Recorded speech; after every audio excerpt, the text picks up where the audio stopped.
21st regular meeting of the Orinda Union School District Board of Trustees. We are so happy to be here. We have nothing to report from our closed session. So our first item of business is the Pledge of Allegiance. And I don't know, Ms. Lai, would you and your Delray team lead us in the Pledge of Allegiance? Oh, they're coming up. Yeah, I know. That's great. Thank you. I know you do.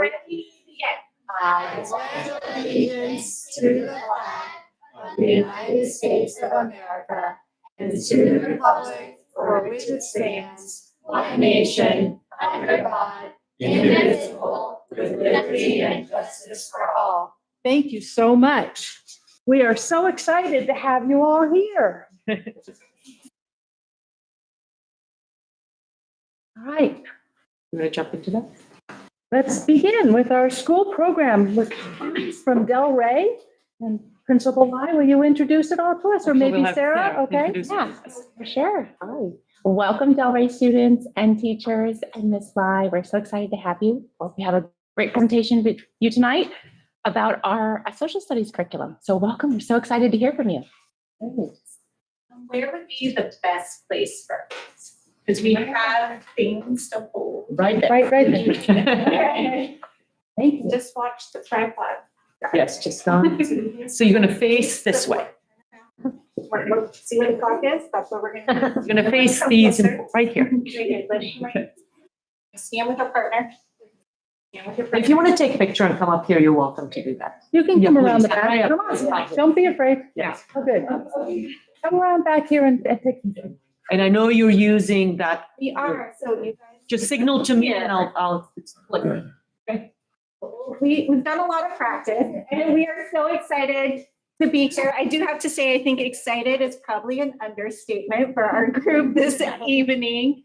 We are thrilled, and I know these students have worked really, really hard to share their learning with all of you guys on our social studies unit that we are working on. As you guys know, this is our first year of implementing Inquire Ed as our social studies curriculum across the district. So as with any year, first time implementing something, we are learning with our students as well. And I think one of the great highlights that we'd like to share with you guys is the learning that's happening in the classroom. In the past, we have shared different events that happen on campus, but today we're really excited to share the things that these guys are learning in their classrooms. I have our whole third grade team here of teachers, Mr. Adams, Ms. Hall, and Ms. Nowak, who we're so grateful to have join us this evening. And then we have students from each of their classrooms as well, representing and sharing the learning that they've done thus far. We are in the middle of a unit, so full disclosure, we are not done yet, but we have so much to share with you and also invite you to do a little bit of learning tonight as well. Great. Our Delray third graders are currently in their first unit called Global Connections. During this unit, they are examining those connections with people around the world and our connections to other countries. During this unit, they're being guided by a focus question, which is how can we act as global citizens?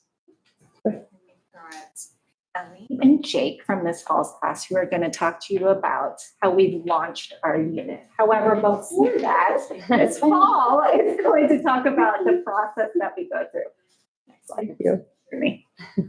All right, we start every inquiry with a launch, and that is where we ask questions that help guide us through the inquiry. That is followed by an investigation where we do all of the learning about it.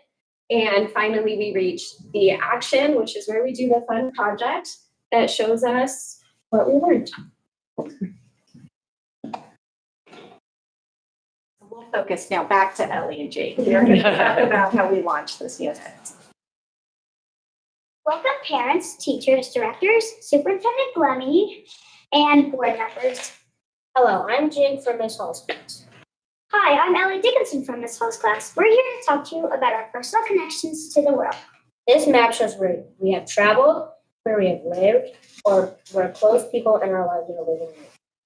This is my dot. I've been to Texas. No, I don't have right here. I've been to Texas. This is my dad. I've lived in Oakland for 1.5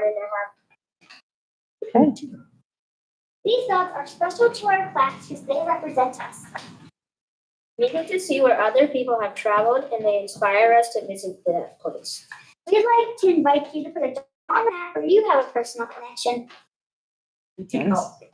Oh, great, that's good. Interactive. Okay. If you have a pen and can write your initials or your name, that would help us remember whose dog is whose. No pressure. Oh, yeah, if I can find.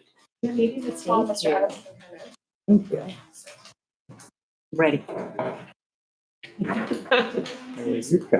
You know where I'm going? I'm going to get right back.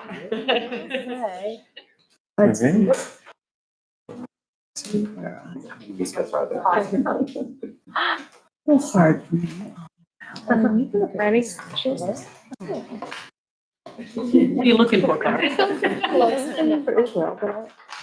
Israel, Right there, right? Okay, let's do that. Okay.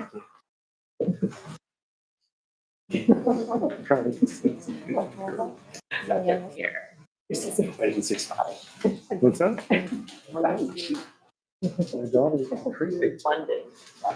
There. Yeah. I never knew that. There. India. Great. Maybe Louisiana. My daughter was like over here somewhere. What do you think?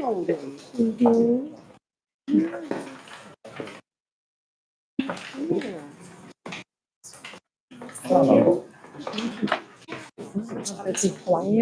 Yeah. That's great. Yeah. Thank you so much. Thank you. More personal. Oh, fantastic. Good. It's an icebreaker.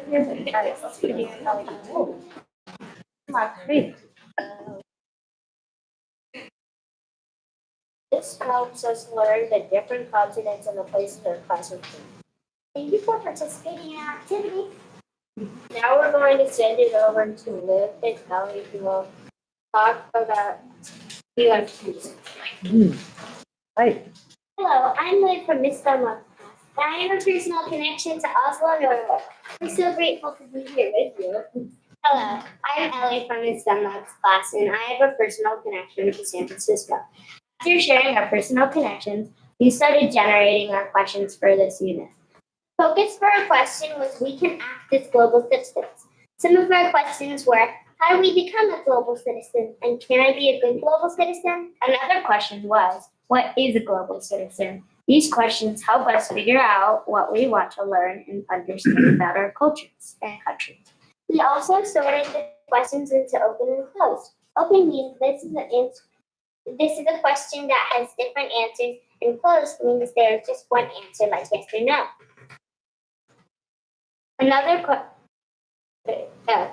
Our main question is how can we act as a global citizen?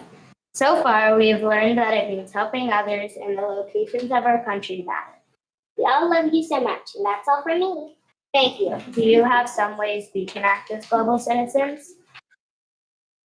Do you have some ways that we can act as global citizens? We didn't do the unit yet, so we They're the grown-ups. That's all right. We can let them think about it. Maybe we can answer and Yes. send back some answers. They would love it. Yes.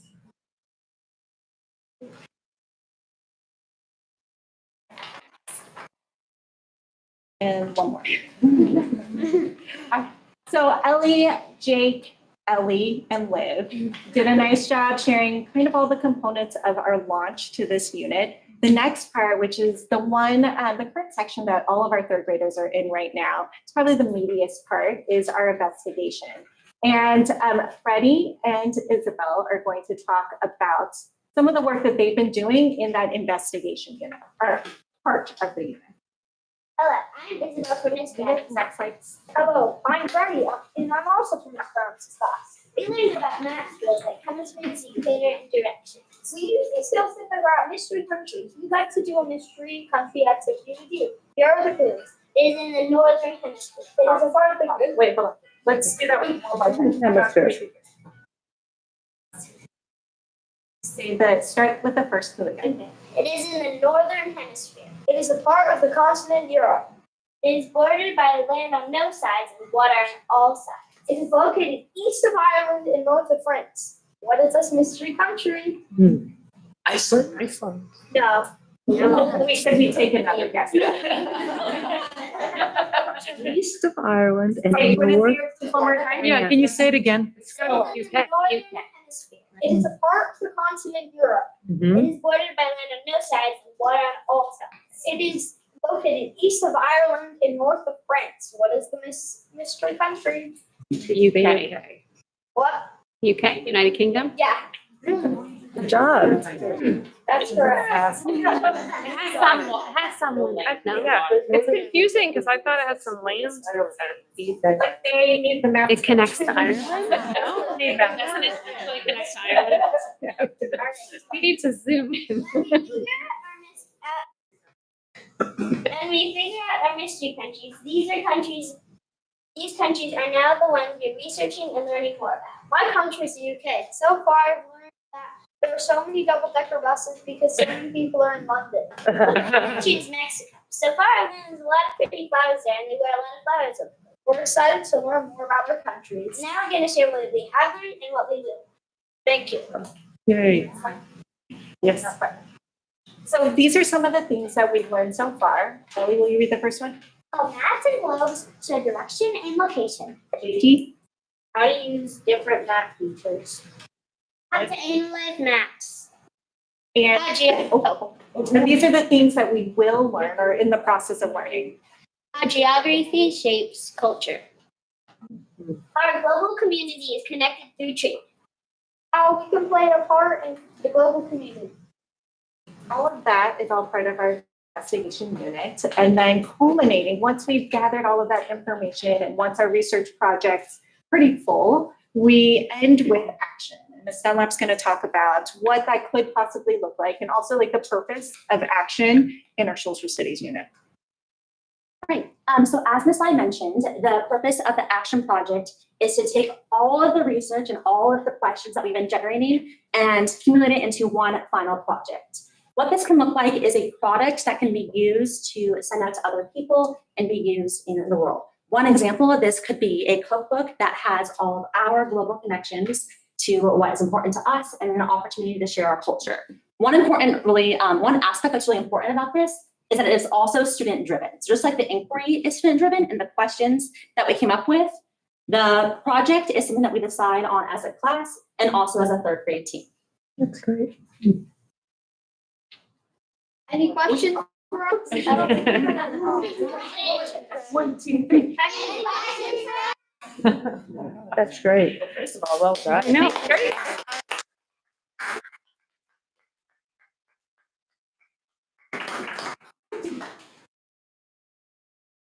How did you all pick your countries? You remember? Well, the teachers kind of picked up. Mystery clues, like all the clues off of this paper, for the mystery was off of my country, so they technically just gave us clues and we figured it out. I can speak a little bit to that as well. In the initial part of the unit, these students, like you did, put their little connections to different places. And then through an observation of that, if there were connections such as Freddie in the UK and Isabel with Mexico, I was able to partner them up with those countries. What's your favorite so far? Is it the launching, the investigation, or the action? Well, launch. I think I like the launch because we got to make our social studies map that you guys got on. And it just really shows us the northern, the southern, the eastern, and the western hemispheres, and the equator and the latitude and longitude line, which is awesome. I think it'd be really cool. And we also got to show, we got to put dots on the map. So I think my favorite was a launch because it was fun putting the dots on the map, and it was able to teach us a lot about it. I was just gonna say, I think it'd be really cool to have a map like that for the entire district to really get the connections for everyone in our community. So I love this. Yes. And I'll just add that my students are currently investigating their countries, and it has been amazing to watch the level of engagement. Today, we were reading books about those assigned countries and just seeing the way that they were working with their travel partner to research information and how invested they were. It was really incredible.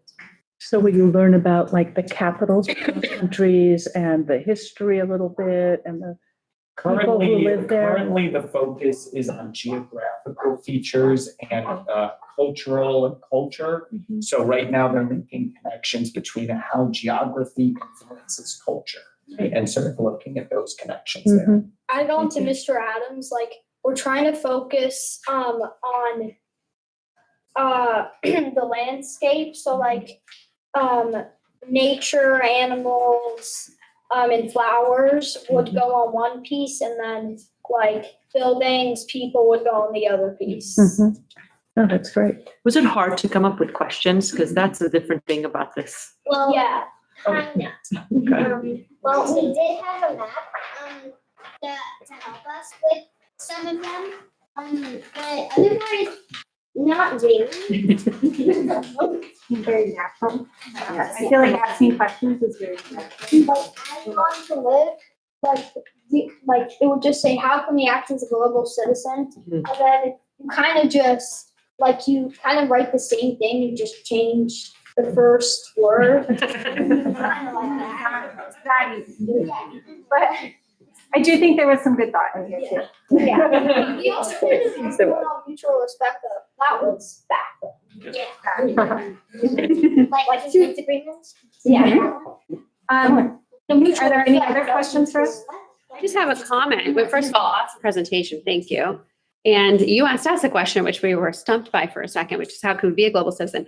I think you are actually being really great global citizens by investigating these countries and learning about them. I think that's one way we can all be global citizens, by researching or learning or being curious about other places where we don't live or where we don't know very much about. That's my answer. Great. Thank you so much. Thank you all very much. Wonderful.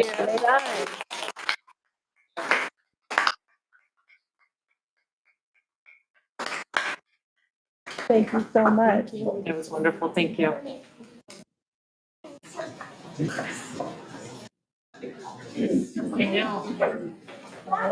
Noted. So much fun to have the students here. We'll give them a minute. We'll give them a minute to file out. Bye, thank you.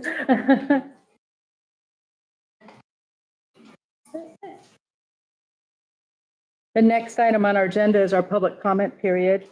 At a regular meeting of the Board of Trustees, the public may comment on items within the subject matter jurisdiction of the governing board.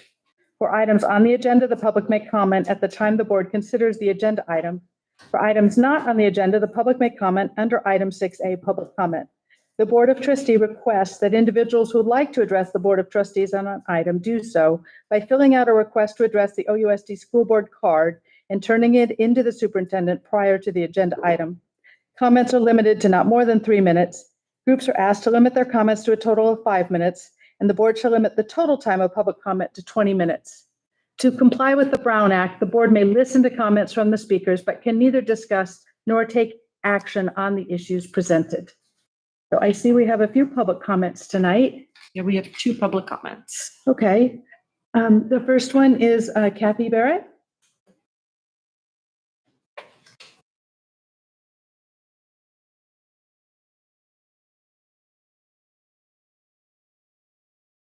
Evening.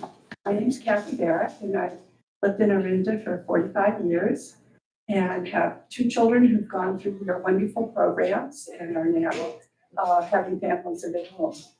I'm here for a short report. This last Sunday was our launch of the Steve Gentry Legacy Project, Youth Citizen Scientists Learning to Restore Biodiversity. And this goes back to our beloved bee man, Steve Gentry, who died in 2020. and was the founder of the Friends of the Wagon Ridge Nature Area.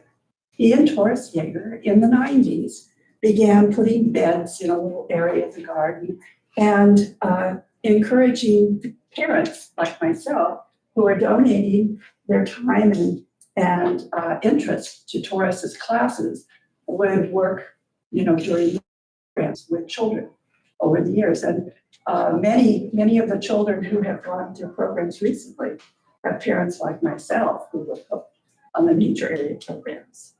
So Sunday was our first day for the Youth Citizen Science Project. We held it in the nature area garden.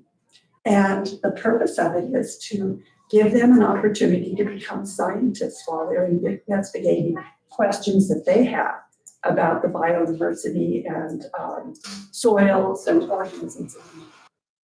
So that was our first successful meeting, and we're going to be having meetings once a month over the next year. They each have a garden bed during teams, and the teams will experiment with ways to improve the plants that are growing there. We provide all of the plants and herbs and things that are native, and they can choose. They will be monitoring the nature of the soil. So this last day, yesterday, they were using probes to figure out the temperature, the moisture, the pH, and in a control plot that is very kind of like land that hasn't been touched in the garden. And they will follow that and then compare it with their efforts in their own beds. So I just wanted to let you know that this legacy project, which honors Steve and his love of teaching and nature and the nature area, will be an ongoing. Each year we'll have a team from middle school and high school coming in and serving as this science. Lastly, we did have a very successful garden open house on the city. We had over 100 people come, even though it was sweltering. And I wanted to particularly thank the Academy of Music Arts, Music and Language Arts, all because they brought so many children to play music. Thank you, Kathy.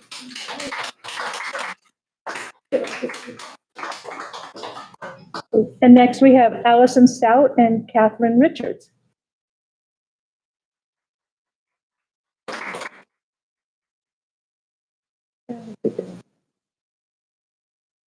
Thank you. Hi. Are you speaking as one comment? We're hoping to do like 3 minutes each as one comment.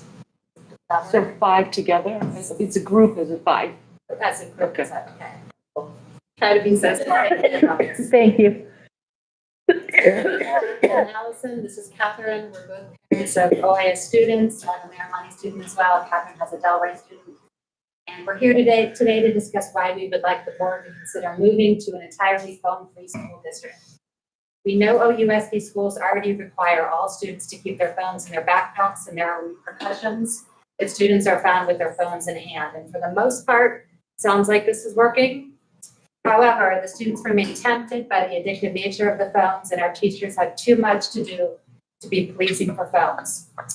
School Administrator Magazine recently reported on teacher burnout and pointing to cell phones as the major reason for teachers' emotional burnout and departures, and saying they can't compete with phones. Scientists say that just one incoming text equals 20 minutes of a dopamine hit. Common Sense Media says that kids on average are getting 237 notifications a day. Don't we owe it to our kids to allow them to focus during the school day? If the phones are not accessible, they are out of line. Marimani's associate principal, Jamie Greer, along with a few other colleagues, visited San Mateo High School recently, which is a phone-free school, and they've implemented these yonder pockets. They said that the scene felt so surreal and drastically different from their own setting. Kids were loud, they were boisterous, there was dialogue-rich conversations, there was eye contact. If you go to the campus at lunchtime at Miramani, it's quiet. I went last week, it is crazy how quiet it is. You walk into the wellness center at Miramani, and I'm not joking, 90% of those kids are on their cell phones. It is mind-blowing. The woman who runs the wellness center, she said she was recently brought to tears walking around the wellness center, seeing the number of kids on their phones. And I know OIS is different, but what we're hoping to do is set these kids up for success so that they're ready when they go to high school and they're used to not having their phones around. So we know that the LA Unified School District, they've banned phones, Mount Diablo has banned phones, San Mateo has banned phones. So we're just hoping to be the next phone. And we really think these donor pockets are the solution. And I'm going to pass it off to Catherine, who's a licensed therapist.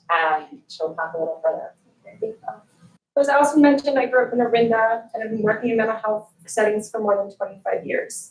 I've had the unique opportunity over the last several years to be a contracted therapist for OUSD, the last few being exclusively working with OIS students.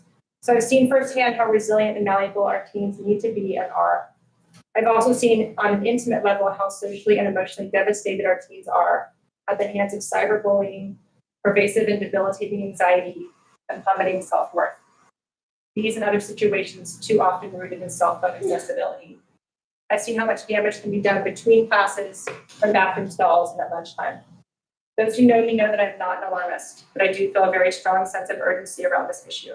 I think our kids are being robbed of parts of their youth, experiences of play, and wholehearted learning.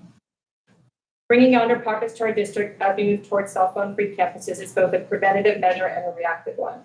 These measures can support middle schoolers in forming healthier habits and relationships to technology, so come high school they can more seamlessly transition. Having phones on their person and in close proximity and accessible while at school is a source of significant distraction, inability to manage delayed gratification, and loss of meaningful connections. Our goal is to pump the brakes, relieve them of this burden.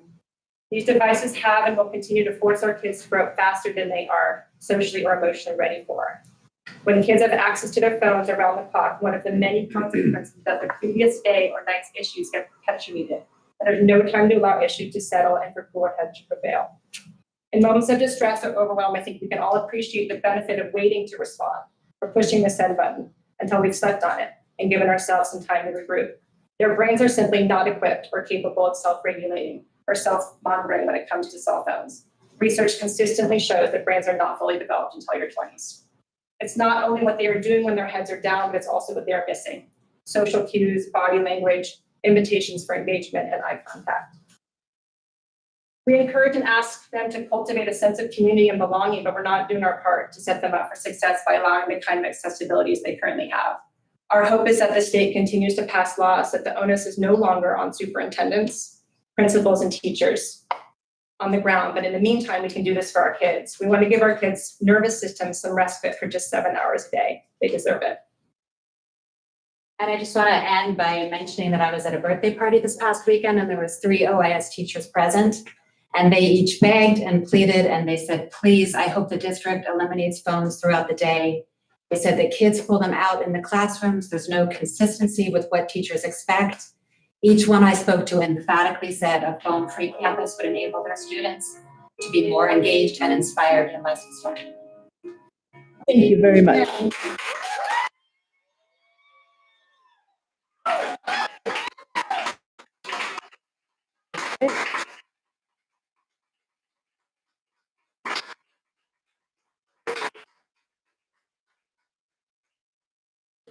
Well, thank you very much.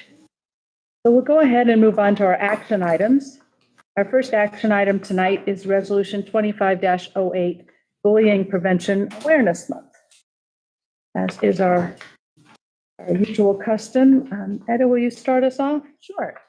Whereas bullying is unwanted, aggressive behavior among students that include but is not limited to physical, verbal, sexual, or emotional harm or intimidation intentionally directed at a person or group of people. And whereas bullying includes but is not limited to exclusion, put downs, name calling, aggressive physical contact, unwanted jokes, comments, or taunts, destruction of property, enlisting someone to assault another person for the bully, and abuse of power. And whereas Orinda Union School District supports the rights of students and staff to attend schools that are safe and free from bullying, harassment, discrimination, and violence. And whereas providing a safe school environment that ensures both the physical and emotional safety of students and staff creates the conditions necessary to foster academic achievement. And whereas bullying, harassment, discrimination, and violence, and even the fear of harm can create barriers to learning and contribute to low self-esteem, depression, anger, and in extreme cases, school violence or suicide. And Whereas a safe school is one where teaching and learning are not distracted. Disruptions are minimized, drugs, violence, bullying, and fear are not present. Students are not discriminated against, expectations for behavior are clearly communicated, and consequences for infractions are consistently and fairly applied. And whereas the month of October is National Bullying Prevention Month, which is a campaign in response to the need to raise awareness of bullying that provides schools and communities with an opportunity to educate students, parents, and others about their role in bullying prevention. Now, therefore, it is resolved that the Orinda Union School District Board of Trustees hereby supports the goals of National Bullying Prevention Month and will work with parents, students, teachers, and staff to develop, implement, and monitor policies and programs that foster and support a positive school climate free from bullying, harassment, discrimination, and violence throughout the year. Thank you for reading that. I'll just say that we actually have a discussion report on this, so if it's okay, staff will just keep the comments until then. But thank you for presenting the resolution. would you like us to adopt the resolution now? Yeah, it has to be for action. That's why it's in two separate. Right. Yeah. And I don't know if any board members have any questions specifically about the resolution or No, my questions were more related to the action around it, but that's in our discussion items. our discussion items. likewise, So there's no public comment on this. No, So would no.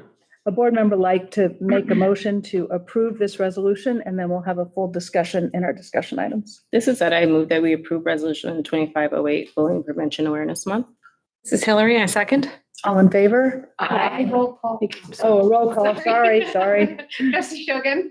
Trustee Phillips. Aye. Trustee Wiener. Aye. Vice President Collins Coleman. Aye. President Hoxie. Aye. Motion carries. Thank you, Angel. Sorry. It's a resolution. I should have known. We have another resolution that we're presenting here. We don't have a presentation for that, but this is a new resolution for us. And that's the Diversibility Awareness Month. And I think Stephanie was gonna just introduce it, if that's okay. Yes, that'd be great. Well, so this week is very exciting. Excuse me. It's our Diverse Abilities Awareness Week. At all of our school sites, we'll be celebrating all week. That includes discussing and becoming educated about peers who might look a little different than you. So having a better understanding of why some students act the way they do and why other students don't. And the reason why this was created originally was there were parents who felt like people didn't really understand their students. They wanted the classmates to understand their students and why they might do things a little differently. And they found that when we do it earlier in the year, all the students in the classroom had a better school year and really were able to understand one another. So to support this year we're doing read alouds in all the classes, a hallway walk of fame where it has multiple athletes and scientists and authors who have a range of diverse abilities. My favorite social circles where they have an opportunity to talk as a class over different things that they see, how they might be different, just really have that conversation. And then on Friday, we're all going to wear orange to celebrate diverse abilities. And while we're celebrating it this week, we also plan on having some events throughout the year because it's not a one-time thing. So we're bringing this resolution to you for the first time. And that was part of our calendar for this year that we added this. Yes. Very exciting. Yeah, great. Should we read it? Or Yes. Okay. Yeah, that's okay. Okay. All right. Oh, it's up to you. Yeah. Whereas establishment of the American Disability Act in 1990 acknowledges the contributions of individuals with disabilities and promotes advocacy and education about the value of a society inclusive of their skills and talents. And whereas the Orinda Union School District during the 2024-2025 school year serves approximately 373 students formally identified with disabilities or requiring accommodations established through an individualized education program, IEP, or Section 504 plan, about 14% of the total student population. And whereas diverse abilities are part of being human, and almost everyone will temporarily or permanently experience diverse abilities at some point in their life. And whereas there are diverse meanings and experiences of disability, visible and not visible, and whereas the Orinda Union School District recognizes the intersectional identities of individuals with diverse abilities impacting equitable access and opportunities, and whereas the OUSD holds high expectations of individuals with diverse abilities and recognizes they have the capacity to contribute positively to their communities and learning experiences. And Whereas the OUSD recognizes that ableism is a core barrier to equity and inclusion, and that all members of the district community have a role to play in creating an inclusive society. And Whereas the OUSD will hold conversations, presentations, and projects relating to and enhancing the experiences of individuals with diverse abilities, disrupting ableism, and promoting inclusion and belonging in October and throughout the year. And whereas the OUSD will continue our strong commitment to supporting students with diverse abilities. And Therefore, be it resolved that the Orinda Union School District Board of Trustees does hereby adopt this resolution to honor October 2024 as Diverse Abilities Awareness Month. thank you. Any board members have any thoughts or questions? As someone who wears hearing aids, I really appreciate this. So thank you for bringing this forward. I'm glad we decided on this with the team of Hillary and Katie. So it's really important. So thank you. Thank you. thank you for putting this together. the Dog Week has really evolved over the last few years, I think. So Really thanks for has. your work on this and for including it throughout the year as well. And thanks to our community for participating in that as well. So not just And the parents who lead yeah. DAW at all the school sites. Very much so. Great. And again, we have no public comment on this No. item, so Angel, we'll do a roll call vote. Is there a motion? Is there a motion? Hillary, I move that we approve Resolution 25-09, Diverse Abilities Awareness Month. Is that a second? Great. Trustee Shogan? Aye. Trustee Phillips? Aye. Trustee Weiner? Aye. Vice President Collins-Coleman? Aye. President Hoxie? Aye. Thank you. Motion carries. Great. Thank you very much. Thank you. All right. The next item is item C, our instructional calendar. Yes. Okay, so we're bringing this to you. Actually, we usually try to bring this a little sooner, but we got a little extra feedback around this calendar because we have a tricky calendar next year. We did, there was a teacher that noticed a slight correction, just that the trimester ended, we had it ended on Saturday instead of Friday. That's why the correction. So that's what it says on the revised calendar. So I think everybody has probably seen this already. And we sent it out actually for feedback to our parent leadership in the coordinating council, and we asked teacher input as well.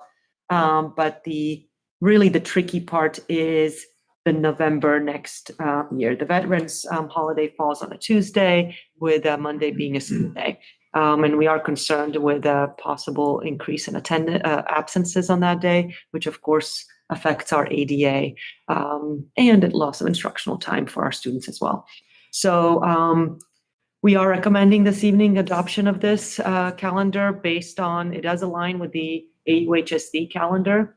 The other options included eliminating a 4-day weekend in February, moving that to November, but that would probably result in the same result. We also tried to move the start of the school year to Monday, but that would not allow our parent leaders to hold the walkthroughs, which is quite a bit of donations that come in. So there was a lot. So this is actually was the a significant input from our staff members as a input of that this was the top choice for our calendars. So November 11th is the holiday on Tuesday, but Monday is a school day. Correct.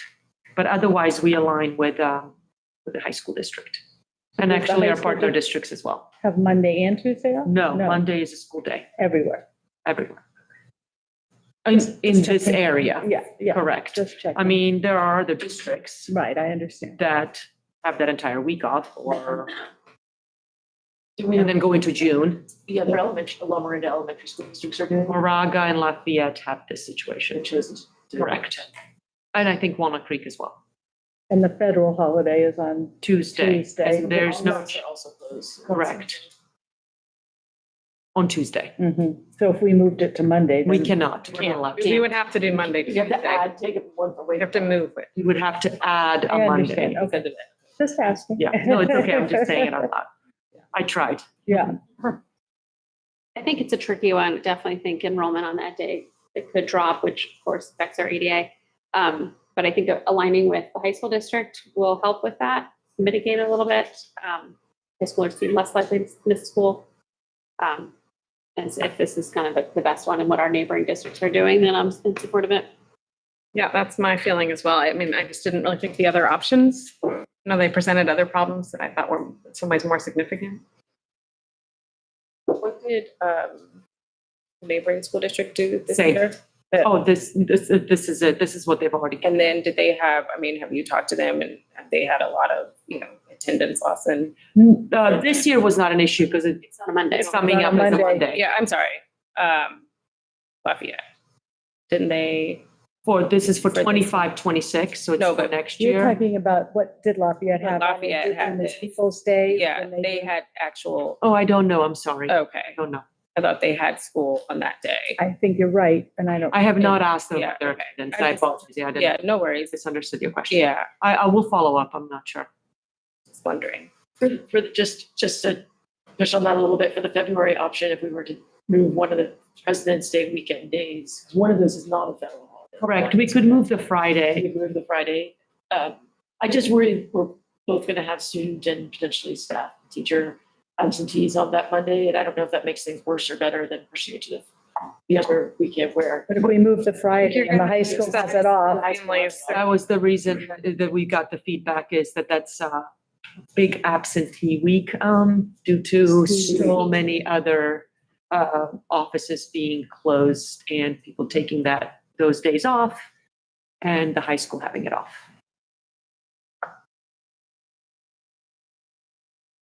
Yes, we've got, yeah. No, I just remember that one being not consistently aligned with work schedules either, so that was just, if it was what I was gonna lose, I would say. I agree. The Yeah. bigger challenge is that the high school's gonna have that off. Yeah. And we're So gonna that lose students. A third of our parents have a child in the high school.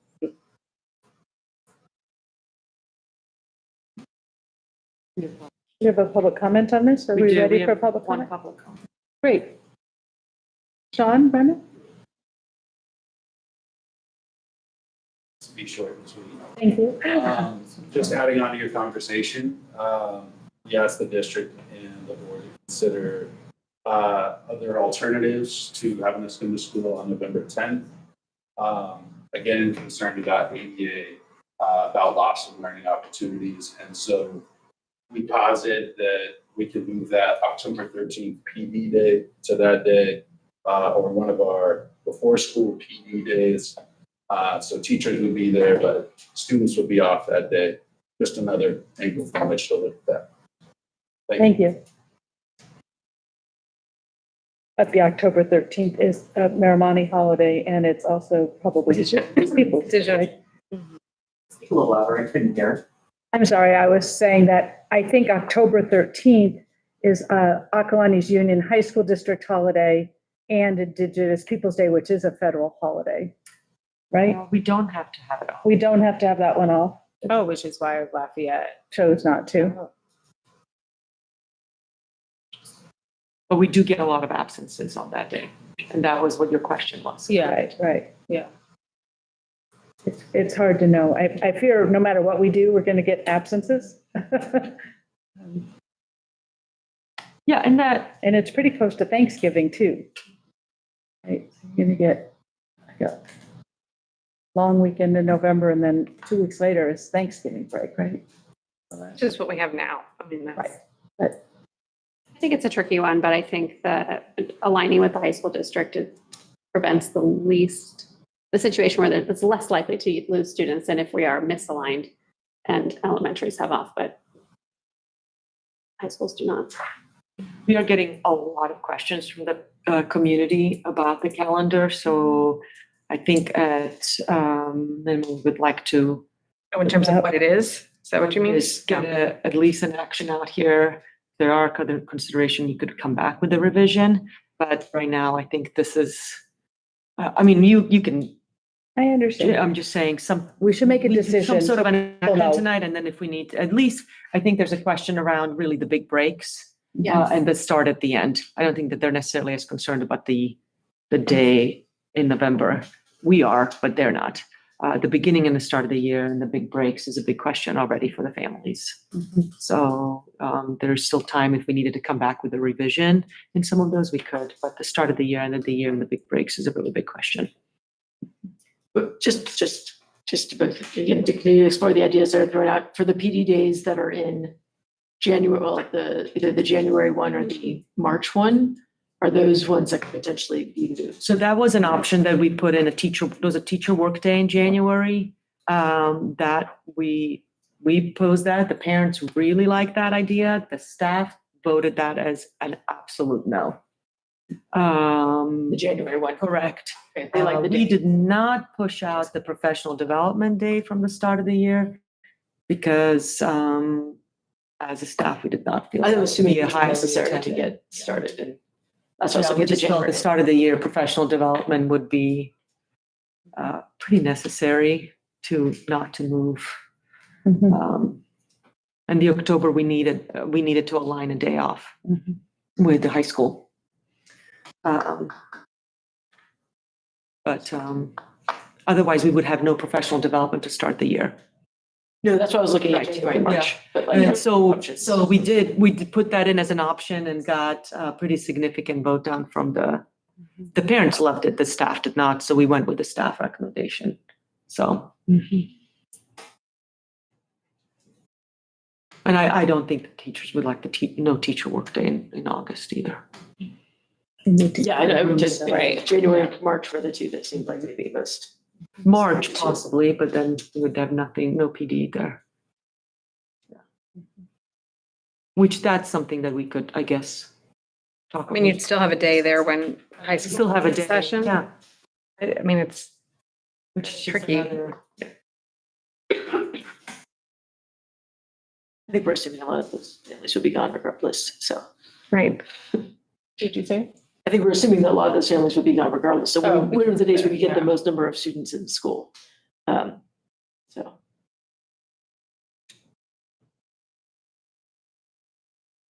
This item is on for action. Would someone like to make a motion? This is Hillary. I will move that we accept the post 2025-26 academic school year calendar. Is there a second? This is Katie, I second. All in favor? Aye. Any I guess opposed?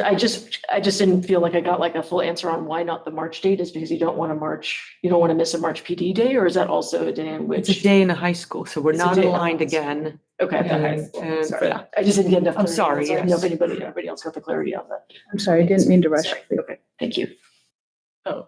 So should we take the vote again? And you said we can bring this back for revisions. Should If there's a call from the board, we absolutely Yeah. can, yeah. Mhm. But Ryan, Yeah, that's fine.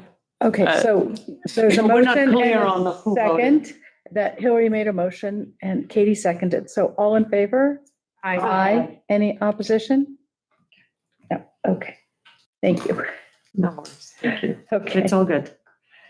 All right, we're on to item D, the OEA proposal on collective bargaining, sunshine topics of 24-25. And I guess I need to open a public hearing. Ryan.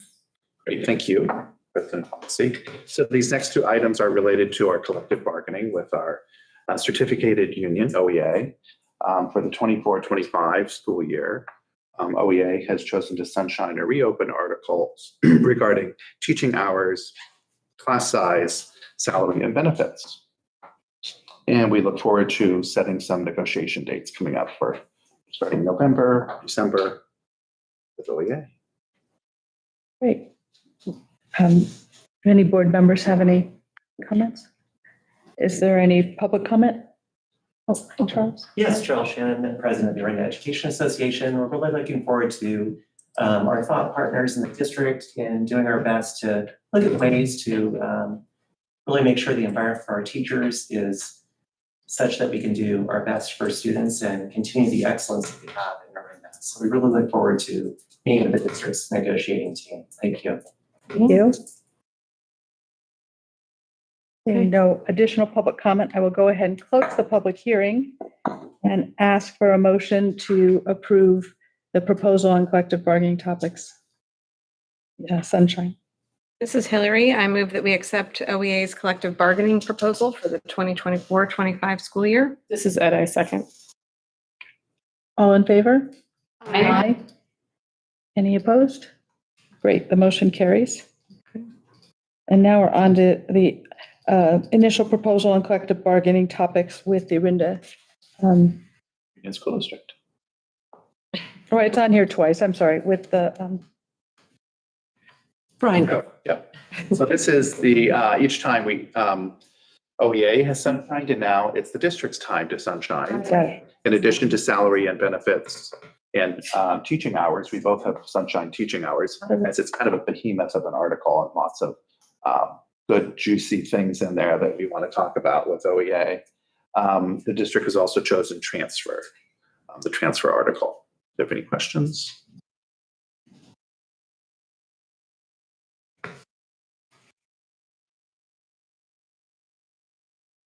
So I'm supposed to open another public hearing.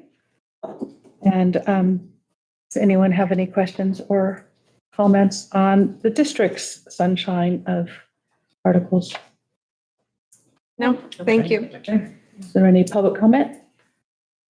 Great, seeing none, then I'll go ahead and close the public hearing and request a motion to approve the Orinda Union School District's sunshining of articles for collective bargaining with OEA. This is Hillary. I move that we approve the district's collective bargaining proposal for the 24-25 school year. This is Ed, I second. All in favor? Aye. Aye. Any opposition? The motion carries. Okay. Great. And this final item and our action items is the revised 2024-25 draft Board of Trustees regular meeting schedule. Yeah, so we were informed by the county that even though we don't have an election, because it's an election year, we must hold our December meeting between December 15th and December 27th, right? Correct. And ours did not fall on that date. So we are suggesting that we move, looks like every third, which is, Yeah, it almost makes me feel like we should be adjusting to the third Monday of the month. So with that said, so we either have to hold two board meetings or move this entire meeting. So in discussion with our board president and vice president, we are recommending that we move the entire December meeting to the December 16th meeting so we can hold our annual reorg instead of holding two board meetings. Conceptually, I'm fine with this. Actually, my comment is related, but I would love to see this put in general, but this Max used to say so, put more prominently on our websites. But now that there's a change in particular for people trying to go by basis, like if you go onto the board doc site and you click on the library, the schedule that's up there is 2017 and 2018. There's just, if we could put it more, I don't know who controls all the content on the site, but even on like the main page, just what our annual meeting schedule is. I know people have asked questions about that because you can find it eventually, but it takes a bit of digging. Okay. Any other thoughts or comments? Not on this in particular, but I mean, I did just kind of jokingly say maybe we should be considering moving to a different, Monday of the month. But given what our schedule has been for this year, I think it is something that we should maybe at our reorg meeting, even just bringing this back and taking a look at the calendar and seeing if that's good idea. And it looks like there's no public comment. So would someone like to make a motion to revise the 24-25 draft Board of Trustees regular meeting schedule? This is Katie. I move that we approve the revised Board of Trustees 2024-25 regular meeting schedule. This is Hillary. All in favor? Aye. Any opposition? Great. The motion carries. Great. How are we doing? Do we need a break or can we keep going? We probably should do our food since we've got our service meeting. Great. So we're into our discussion items now.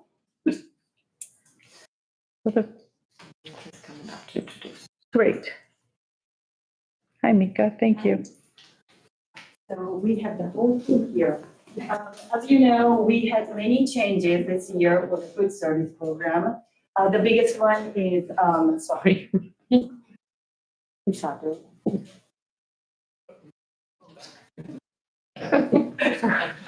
biggest change is we moved from Sodexo we had for last 2 years to Chalkwell.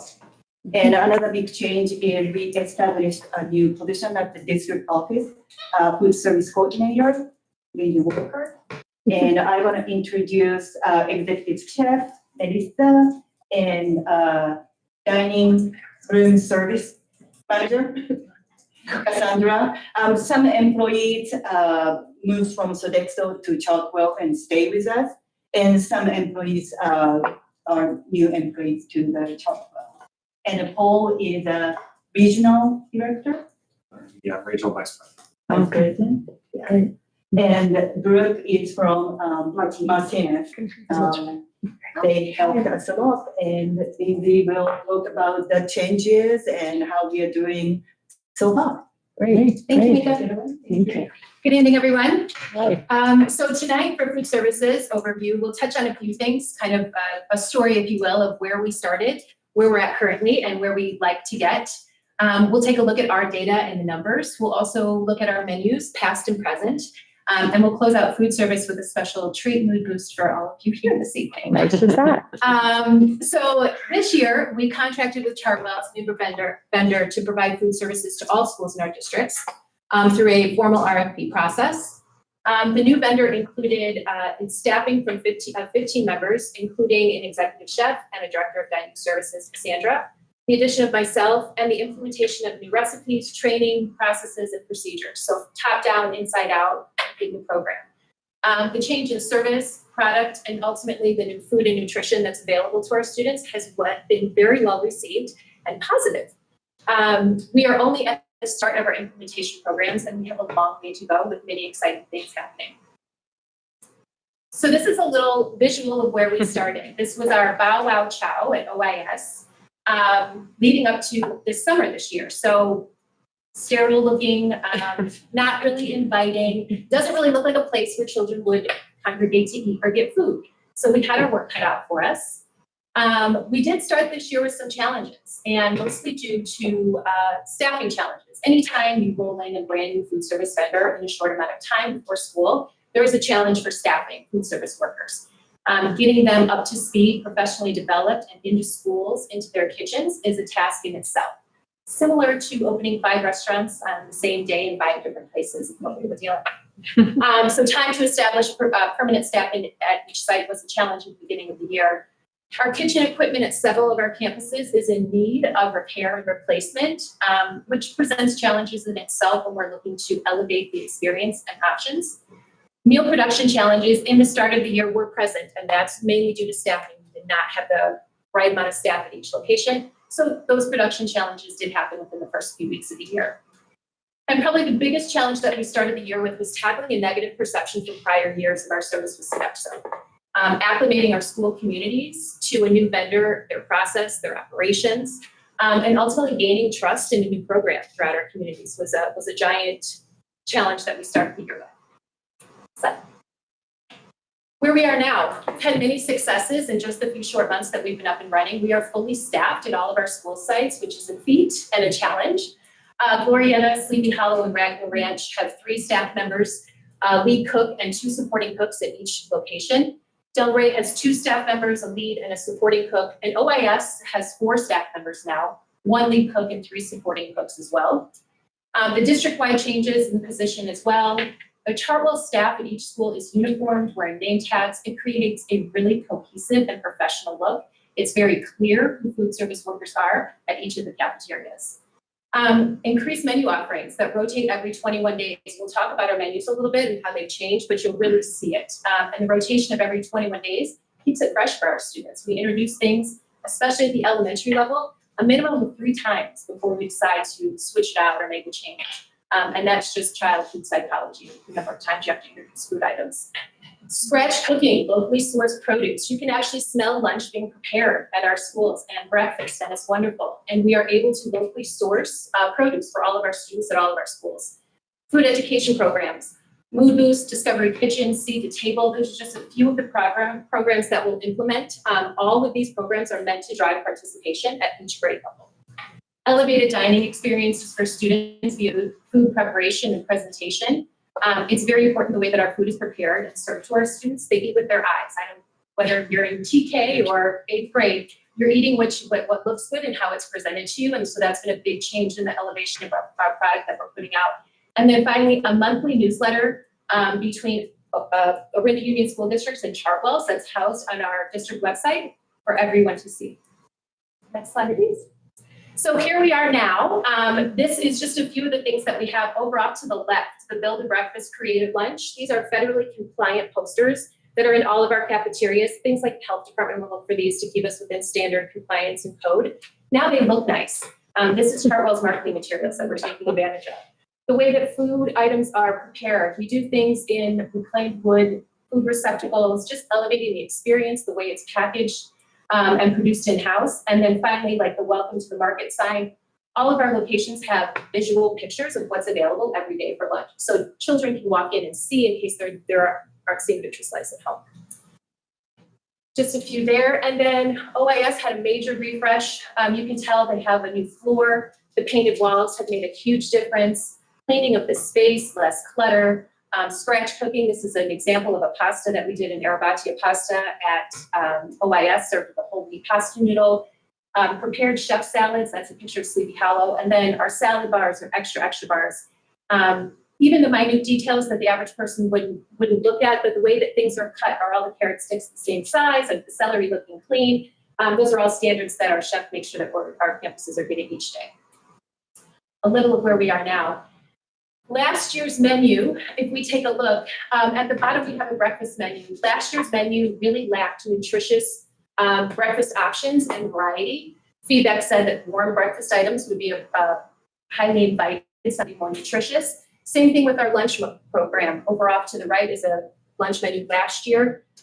One item a day, and those items repeat themselves pretty frequently during the week.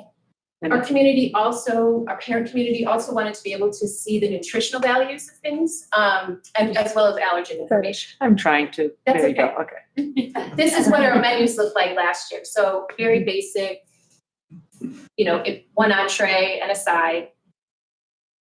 This year, we've moved to 4 different menus. So our current menus are housed on Nutri-Slice. This slide, you're going to see the green tag on everything represents locally sourced produce and dairy. Those are actual photos of foods that are being served. Our Nutri-Slice menu, if you scroll one more down, which is online, can be filtered by common allergens. So what you're looking at right now is a dairy-free menu.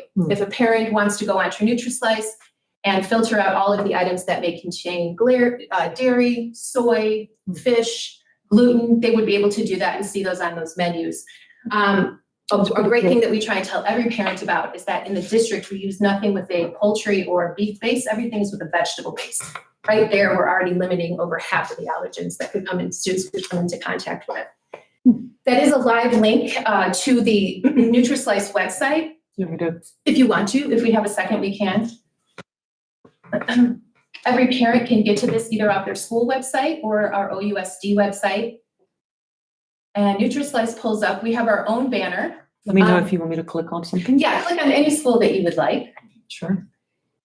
Parents can do this, so they will click breakfast or lunch. The full menu will populate. And then if you click on any of the bold items up there, Aida, any of the bold. Yeah. Yeah.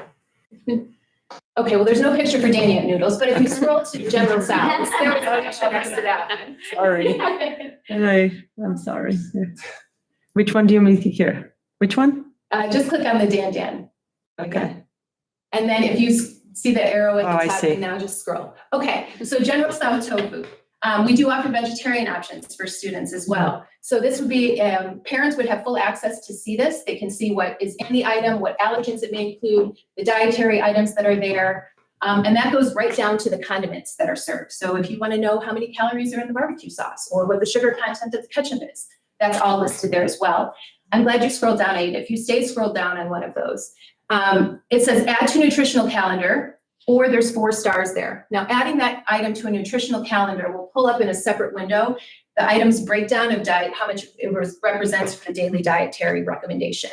And it's also a live rating site. So parents, children are able to go on there if they ate the popcorn chicken at school that day and click how much they like that menu. That data goes directly to NutriSlice, and then from NutriSlice, it comes back to Chartwell's, and we're able to disseminate that when we sit down together as a team to come up with monthly menus. I'm not clicking. Yeah, anymore. but that's great.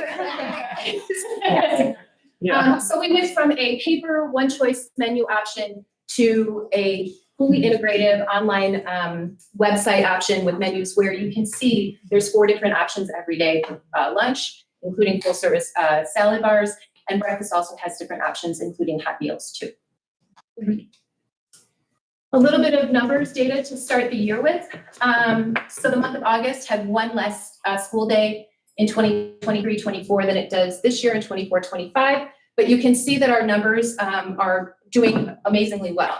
To start the school year off with August and September, looking where we started last year, we are up for breakfast in August over 646.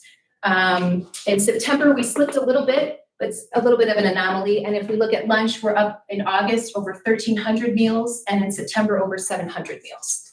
And that's the first 2 months of the year. These are percentages of students eating breakfast and percentages of students eating lunch last August and September versus this August and September.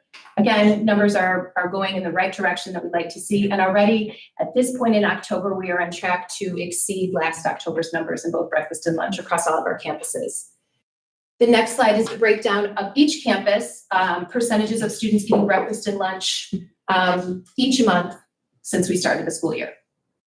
Again, really strong numbers, great data points for us to be able to look at and figure out different ways that we can drive in participation, particularly at breakfast across some of our elementary schools. And where we're headed as we continue is the redesign of OIS cafeteria space. It has so much potential that's just not being utilized to the full space. So we're talking about adding in hot and cold service counters so that students can really kind of move through the space like a cafeteria style, market style to get their food. Also an outdoor cart that would be able to capture more students that just don't want to make it up to the classroom at OAS because there's so many fun activities happening down by the Isola.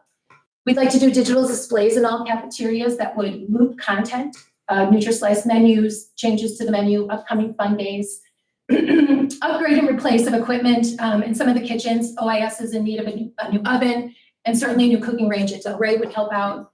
Further implementation of the food education programs like Discovery Kitchen, local produce, seed to table, and then increased participation in breakfast and lunch across the schools. One way that we're looking to do that, go ahead, is our mood boost. So this evening, what we'd like to present, I'm going to bring up Chef Melissa. She's our executive chef at our school.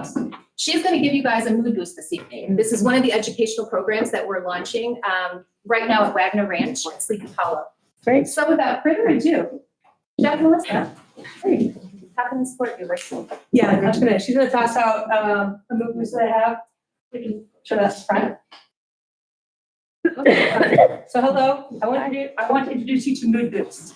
This is an educational program that we are currently implementing at Sleepy Hollow and Wagner Ranch, followed by Del Rey and Glorietta in January and February. Mood Boost is an interactive program that teaches students what foods boost your mood. The moods are alert, calm, confident, happy, smart, and strong. Wow, thank you. Please try our tzatziki chickpea salad to help boost your confidence this evening. Can we try right now? Yes, please. Everybody should have Everyone has a recipe card as well. Yeah. Everything was here in house, again, local produce, everything. And, How nice. This menu item actually lives on our menu. It's served at the middle school level. This is our movie that goes with it. And at the elementary level, you can imagine the choices are things that are bananas and Nutella and how that would make you happy or give you energy. At the middle school level, we don't introduce smoothies, but we do things like Discovery Kitchen. Just last week, we did an opportunity where Chef and Cassandra were outside making locally sourced pico de gallo. Students were able to come up. We had a live demonstration outside. They were able to get a sample and a recipe card to take home to mom and dad. So again, all food education, we want them to taste it, touch it, see it, know where it comes from. And at this level, we're taking advantage of these cute little characters to help students stay aware of it. Great. A lot of flavor. Really good. Really good. I feel like I'm on a Shark Tank. Would you buy this? Would you buy this? How it feels. I'm in. I just want to say that it was an amazing turnout for Discovery Kitchen at OIS. Put a lot of love in keeping a guy up. And they ran the table, so I cannot wait for next month's Discovery Kitchen and continuing to show off the Moody's. The kids are loving it. I'm loving it, and it's everything. And so thank you so much. Oh, thank you. Thank you. Great. Thank you. Delicious. Oh. Do any board members have any questions? Lindsay, just thank you for all of your energy and your work. And, when I served on the food service committee with you, and just to see where we've come in such a short period of time is really quite amazing. And we toured OIS last week, and, seeing well, first of all, you did walk in, you could smell it. It's really good. And then just seeing all the kids, the excitement, the energy it just shifted so much. So it's just really wonderful to see. Thank you. Yeah, we're really, really, really encouraged with the way that we started out this year, especially at OAS. And we did have unsolicited comments from students saying, bro, this was amazing. Really good thing, right? That's a really good thing.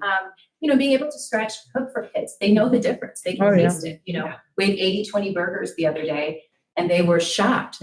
This is from school. So it is paying off. And thanks to Chartwell's, it's a great relationship, and we look forward to where we can go. Yeah, it's very exciting. So I absolutely agree. Like, it is so much better this year. I'm really excited about that. I have 3 kids at Sleepy Hollow, and before only one would ever touch the food, and now all 3 are eating things. But I do have a question. So, the kinds of things you're showing up here are fantastic, and in general, I think the nutritional value has gone way up. And I know we're working within the limited kind of like budget options. I do worry though that they get really excited about things like the chocolate milk and the sugary cereals, and I know that's a limited part of it. But is there any discussion of like how to take some of the things, particularly the high sugar content stuff? Well, the cereals are all lower sugar. There's Cinnamon Toast Crunch that comes home with me quite often. It is lower sugar. It's 25% less sugar. Okay. In the cereal items, all of them are lower, at least by 25% through K-12. The chocolate milk is something that we have to. I just don't know if there's if there's not, I get that too, because we also want the kids to eat food. It is a fine balance. I know this at home. Exactly. Getting them to eat the things and then wanting them to be healthy. So I'm just, I just want to continue to have that conversation amongst this group, because I think it's so important. I mean, we all think food is really important. So I think they're discussing it, and so There's another person that will keep pushing it here that really would love chocolate milk to be Stuart. Yes. The same. I think with chocolate milk, there's a lot of pediatricians that really recommend chocolate milk. And that's why we kept it. It's not for any the kids like it. Yeah. It is a very highly recommended. I think it's a mechanism to get milk into the kids. Yes. And protein. Well, right, it's the milk. The milk is the big part of the chocolate. There are new guidelines that are coming out as of January 2025 through the USDA, and one of them is salt, and the other one sodium, and the other one is sugar, where they are cutting that. So chocolate milk will probably be one of those things that will have 25%, 15% less sugar after the first of the year when that new law hits for schools. That would be awesome. Okay. Also with the cereal, the amount of cereal that I'm having the staff put out is way less. So once the cereal is out, that's kind of what they're going for, the hot food. So I want them to eat all the nutritious and delicious food. They're eating the parfaits, they're eating the other options that they are eating it more. 5-year-olds are getting salad. Yeah, shocking. Yeah. Yeah, It's been really but just know we are limiting that out. Thank you. And once it's gone, I love all the data. Thank you. It's very exciting to see that those numbers from last year, this year. It's exciting that every month it goes up. So really, congrats on having a great team, doing all the hard work. And having been in OAS last week with our site visit, it was wonderful to see them just come in. It smelled wonderful. I mean, all the things you mentioned, experience. So it was nice to see that. And the parfait was very good. We should rank it. No. Students, we go through, we rank our meals, what we like. We're going to do more formal surveying in the new year as students. We just need larger data set to look at. We can't just look at 3 months of menus, we Sure. need to look at 6 months of menus. Right. But we will be formally surveying students at the elementary level too, to see that. How is the participation of the ranking of the food? Is it from parents and students? They're just now finding out about it. Okay. NutriSlice is very new to a lot of parents. They're still looking at paper menus printed out at the schools and Friday folders, and I think that's great. But seeing what NutriSlice can offer as far as the functionality, those are things that Cassandra and I work with the lunch volunteers that are there. Our newsletter in the month of November will have some new Hey Did You Know functionality for NutriSlice. And optimally, the digital content displays that we have will provide that kind of feature feedback. So even students could say, hey, Mom, can we go on tonight and rate this? I want to rate my chicken sandwich today. Yes. I think being able to search for the allergens is really great. Yeah. Because if you And do have a those out. student, that's really helpful to parents. Thank you. I just had a question. You mentioned, some upgrades needed at 2 of our school sites. We know Sleepy Hollow is good. Yes. We talked about OIS and Delray needs, but, Yeah. Glorietta, Wagner's pretty good, right? Wagner's pretty good. A lot of those needs are Glorietta doesn't have a cooktop, less right? cosmetic. They don't have a range. Yeah, sorry. But they do have nice outing space there, and their prep space is nice. It's really the need at OIS for the oven. It would just help us up productivity so much that it would be less kind of cooking for the staff to keep things going. They're still cooking throughout the lunch. It's a matter of 800 kids rushing you at one time for lunch rather than 400 trickled over about an hour and a half. So that would help. And then Delray is just in dire need of a new range and put there because it's just very old with one working now. So looking at those things, and being able to take advantage of what we can do there as well. Can we make those upgrades with money in this program? Is that? Partially. So the upgrade can be that we can buy the equipment with the food service, but anything that has to be done inside the Installation. wall has to be done with not that funding. The problem is that the second we do, and we've actually spoke to the architects about that, is if we upgrade that range, we have to upgrade the hood. And that actually triggers the upgrade to the bathrooms Oh, due my to goodness. accessibility, which cannot be funded by food service. And that's been actually our holdup there. So we're trying to figure out how to navigate that. That's a big issue. So figuring it out. This was by far the best food service presentation we've had since I've been on the board, like the year. 100%. Oh, Yeah, most positive one for sure. And I also appreciate the data that you have in here. So I just had a couple questions. Do you have a goal for participation? Of course, there's going to be students who are just going to bring their lunchroom home, and that's how it's going to be. So there's a ceiling on your participation. But what are you going for? I'd like to see half. I would love to see half. 40%, it would be probably a little bit better. And at breakfast, I would say anything 30% and up would be really nice to see as a starting point. Breakfast always presents a little bit more of a challenge at the elementary level than it does at the middle school level. But I would like to be able to get to those numbers. We're doing Mood Boost in the mornings at the schools that we're doing it at currently. And that's because chef is there, parents are dropping off. And so it's a good opportunity to kind of capture the student and the parent and promote the opportunity. And that's something that we've talked about in our committee last year is, should there be a goal around the number? And it isn't always like, we shouldn't be, the comment was always like, well, we don't actually have a number for participation. It was around nutritional. So as long as everybody who wants to eat can eat and there's something for them. But as long as our numbers weren't going down, and that was our issue, is our numbers dropped significantly, especially at OIS. So that's what we were trying to recoup our numbers. And they're going up now. And they're going up. Yeah. So we don't want to see lines. We don't want to see people not eating because it doesn't taste good or because it's nutritionally poor. So, and that's not what we're hearing anymore. So now we're just building up this, perception and that. And then my other question is around leftover produce and what are you doing with it, or what are you doing with waste? I think we've had this conversation before. Kids were sort of just taking the apple because they had to, but it definitely wasn't getting eaten. Yeah. So a couple things to mitigate food waste, because it came up a lot in our steering committee last year. One thing that we started doing was White Pony. So White Pony is an organization in Oakland they come every other Friday to our schools and pick up for all of our sites. They're in Pleasant Hill, right? Or are you They may have more than one. Or there are more than one? That's Concord, yeah. Concord, sorry.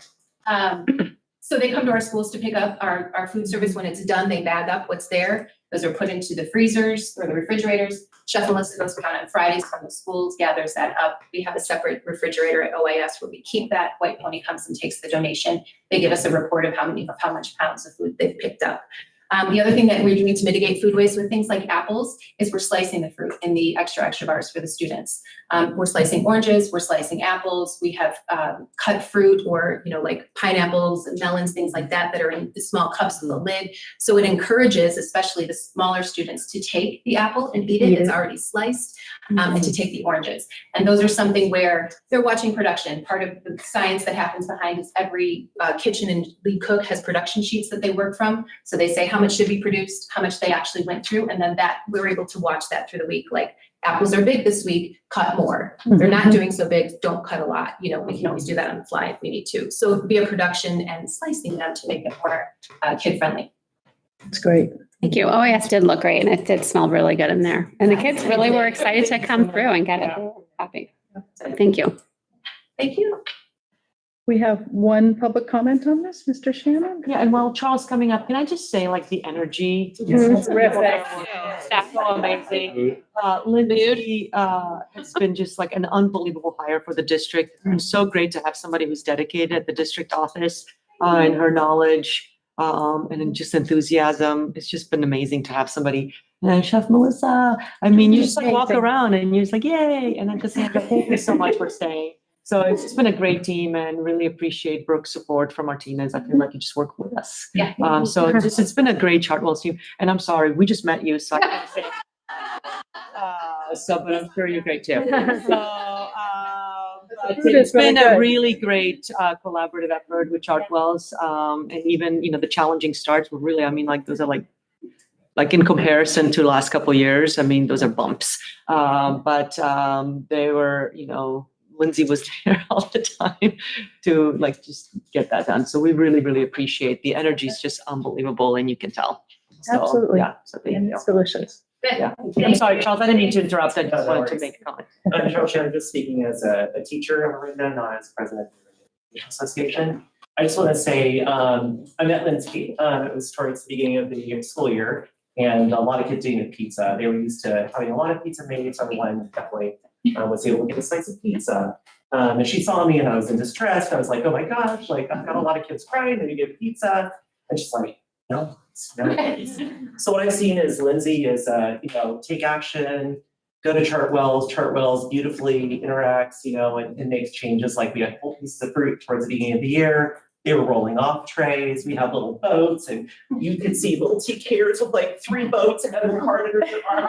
Can I have your cart, dear? And then she's, whoa, everything dumps over. So she's like, no, we had a whole bunch of these. We don't want to waste them. We're going to use them, and then we're going to go to trays. And so it's so much better. And I saw you just going, oh, absolutely, no, understand. Like we want to use the boats, but then we're going to get trays. So I just love how a teacher can, say something, Lindsay, or someone from Chartwell's, and Chartwell's, the interaction is beautiful with the kids, just the consistency, you're there every day, they know you, and they're so sweet, like, you're very sweet for our kids, thank you. I think one thing, and I don't know if this happens, so correct me if I'm wrong, is go out when the kids are eating to see what they're eating, what's getting tossed into the cans, so to take a peek in those garbage cans, because I think it could be a different story. I'm not out there every single day, but you definitely get an idea when you go and check on the kids and maybe just chit chat with them, like, how's it going? How's the food? What do you like? So I don't know if you already do that. I know you're typically in the kitchen, but I think that might be a little helpful too. But anyway, great energy, amazing. I was like, gosh, I could listen to you forever. Yeah. I could talk forever. It's a mood boost. It's a mood boost. And delicious. And so we really appreciate your being here tonight and really appreciate the dedication to our students and the quality of the food you're producing. So thank you very much. Thank you. Thank you, Chartwell's. Appreciate it. Thank you, everyone. Yeah. Let's take a short Yes, let's take a short break. Yeah. Right. So that takes us to discussion item B, our 2024-25 assessment report. Sarah. All right. Not going to be maybe the huge mood boost we just had. Heard it. No big treats at the end, but I have to say we have some pretty phenomenal results to share around our students and our teachers who have been working so hard that you're going to see shown in the data. So it will be a mood boost in that way. A lot of positive things to share. Let's just get started. What does the agenda look like? So we're going to first talk about assessment types. I think it's important for us to distinguish between universal screening and state testing and talk a little bit about what that is. We'll be looking at our screening data, although it is a little bit limited. I do want to share what we have for this school year compared to last school year. We'll be looking at an overview of the state assessments. What is our assessment data say in math, ELA, and science? And then also, what are some of the impacts on curriculum and instruction and next steps that we need to take? Along the way, feel free to share questions, comments, if you'd like clarification on something. That should probably work well. All right, so let's jump right into talking about our assessment types. You'll see up here, you've got two, and on the left-hand side are universal screeners. And I want to bring those out and lift them up in comparison to state testing, which is more summative. So our universal screeners, which are Acadience and STAR currently, those are formative assessments. They happen 3 times a year, and then they are identifying students in need of extra support. Okay, and that's in comparison to our state testing, which is really valuable, but it really is a summative end of year measure. And it's really hard to respond instructionally to that state data. We definitely are intentional about responding to it, but our response, as you know, doesn't happen until the following school year. The beautiful thing about screening data is it allows us to respond in the moment throughout the school year and measure student progress.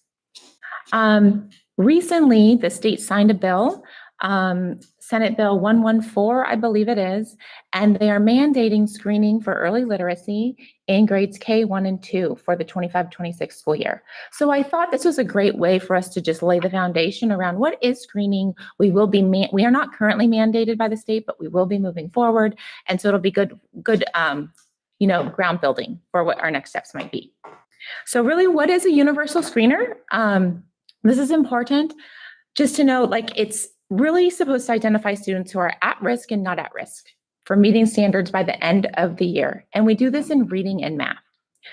They have to be valid and reliable. They're scientifically vetted, norm test, evidence-based, research-based, and they need to be quick and efficient because all students get screened. So that's a really important factor as far as how well a screener might fit our needs and our teachers' needs and give us the best data, but in the most quick and efficient time because we're screening everybody. And then the thing that makes universal screeners unique compared to state testing is its links to instructional priorities and practice. Ultimately, universal screening is the foundation of the MTSS pyramid. So you think of the 3 tiers, and if you see right under here on the left, you'll see the academic side of the tiers, and the right side, the social emotional behavior side of the tiers. There's screening available in both those sides, but today we'll be talking about academic screening, so just the left side. And that universal screening is really the foundation. It's the tier 1. All students get screened. Currently, we don't screen in all grade levels. I will talk about which grade levels we do screen in. The next thing I just wanted to point out on this slide in particular is the percentage levels. So you'll see that our benchmark for core tier 1 is 80%. So when we see numbers that show that 80% of our students are meeting standards or above, our tier 1 instruction is doing a phenomenal job at meeting students' needs. And then we're working and building systems of intervention to support the needs of that 1 to 19% of students who are not in that 80% benchmark. So that'll be a good thing for us to refer to again and again as we see our data today in CAS, because you're going to see some fluctuations here and there in grade levels, but we always want to be looking, are we meeting that 80% threshold? And I think for the most part, we're just going to see some really commendable work. So just a reminder here, we really think of my metaphor for a screener is it's really like that safety net that ensures that every child who might be at risk gets identified so we know, so we can do something about it before they fall too far behind. All right, so let's look at some of our data. So you'll see this is our Acadience reading data for kindergarten and first grade. Those are the two grades we screen in. And this is the percentage of students who are meeting or exceeding in Acadience. Now, we have beginning of the year data that is accurate for Acadience. Unfortunately, we don't have a practice yet of assessing students at the end of the year to measure progress and how much they grew over the course of the year. So the only data I have to share with you is beginning of the year data. And we can see by cohort, like if we were to compare the kinder cohort, we see last year's kinder cohort screened at 86% meeting or exceeding, and this year's was 85%, so down just 1%. Our grade 1 cohort last year 70%, and this year screened at 77%. So right away we know we've got to do something a little bit different for 23% of first graders. And we do that by digging in, using some diagnostics, and then aligning some of our intervention practices towards those student needs. The beautiful thing about this data is you can see in the math data, which we screened last year in 23-24, we screened in grades 1 through 5. This year, we're screening grades 1 through 5, and also all of our at-level math courses at OIS are screening. So 6, 7, and 8 at-level math students are also being screened using the STAR assessment. So this tells a little bit of a better picture, and that's because we have our BOI, beginning of the year data, and our end of year data shown. And you can see the beautiful progress made. These jumps that first graders made, that second graders made, fourth and fifth graders made. That third grade data is a little funky. And when you look at the denominator for the number of students assessed, at the end of the year, it was significantly less, a much smaller number of students assessed in third grade. And I think that's the reason we see a decline in progress. Do the beginning of the year and end of year test measure, are they essentially the same test, or are they looking at different things? It's a similar test. It's got adaptive questions, and it's going to have a shifting benchmark. So like, let's say at the beginning of the year, your benchmark is 100. Middle of the year, it might be 150, and the end of the year would be 200. It's not saying they actually lost so much as they. Right. They still may have gained, but less students met the at-level benchmark. Which had changed by the end of the year. Then. Thank you. That's very helpful to see. Yeah. Okay, so that is our screening data. I look forward to sharing more with you about our screening data as we move forward, as we expand screening as a result of the Senate bill that we'll be implementing. Now let's jump into our state data. So a quick overview, because this is going to be familiar to a lot of us, but just to remind everybody, there's really 3 key state assessments we use: the Smarter Balance, which is the ELA and math piece, our California Alternative Assessment, which is the assessment for our students with more severe cognitive disabilities, and then our California Science Test, or CAST. And we'll look at data for the first and the third. All right, so this is important, I think, because we could never forget the pandemic and its effect on education. And this is some of the highlights. Fortunately or unfortunately, we see, we're going to see a lot of gains, actually, which is fortunate in 22 and beyond. But you are not going to see data for 20 and 21, right? Because those were our pandemic years. We did not do state testing in those years. And so what we'll be looking in some of the data is looking to see, compared to 2019 and years prior, are we now back to pre-pandemic levels? So it's a good point of analysis and reflection. All right, so what are the types of tests? Just a reminder, you've got your English language arts, which is done in grades 3 through 8, math done in grades 3 through 8, and then your interim assessments. And we do a good amount of interim assessments here to prepare students for the test, to help give teachers valuable data around how students are working towards certain standards. I think interim tests are something that are so helpful because they help us really norm to the state's expectation for the grade level. And as I'm a teacher in my classroom, I may have an expectation, but when I go to take that state interim, it really can be helpful for me saying, oh, this is what the state is expecting for students at the end of the year, for students in my grade when it comes to rigor or analysis around rigor or rigorous math problems and all the sort of critical thinking that needs to go into being able to be proficient on a state test. All right, so what's next up is our participation rate. It's super high. It's amazing. 99%. Yeah, that's phenomenal. Just to be noted, we would get a penalty if we were below 95%. And that is not fun, and nor is it pretty. It drastically affects your data. So it's really great that we are above 99 or above 95% and close to 100 and even 100 in some areas. So we should have no issues with participation. I don't anticipate that moving forward.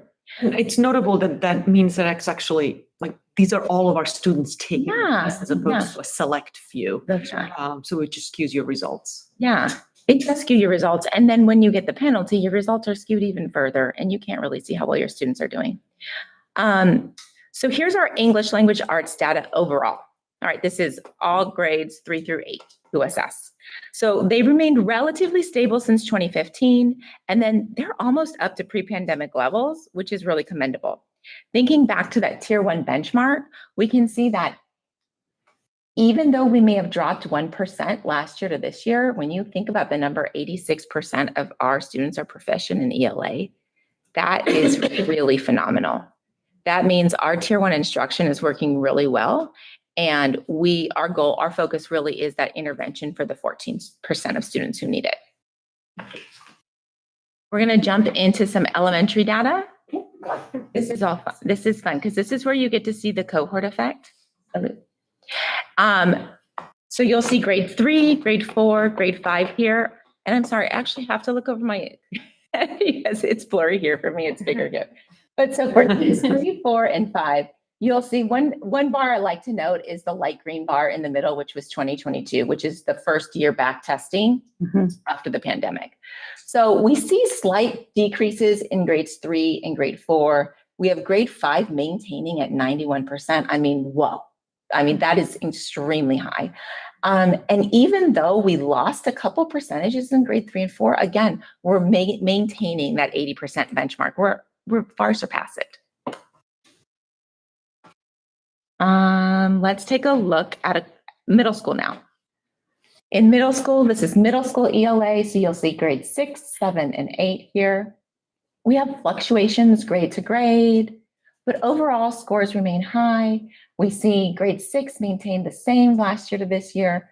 Grade 7, grade 7 decreased by 2 percentage points, and grade 8 increased by 2 percentage points. Overall, really high numbers.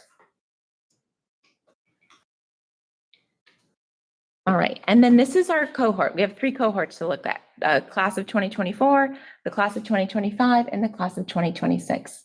So here we can see that the class of 2024 was with us in grade 3 pre-pandemic, and then came back to us in grade 6, and wow, still, they were just doing phenomenal and continue to maintain.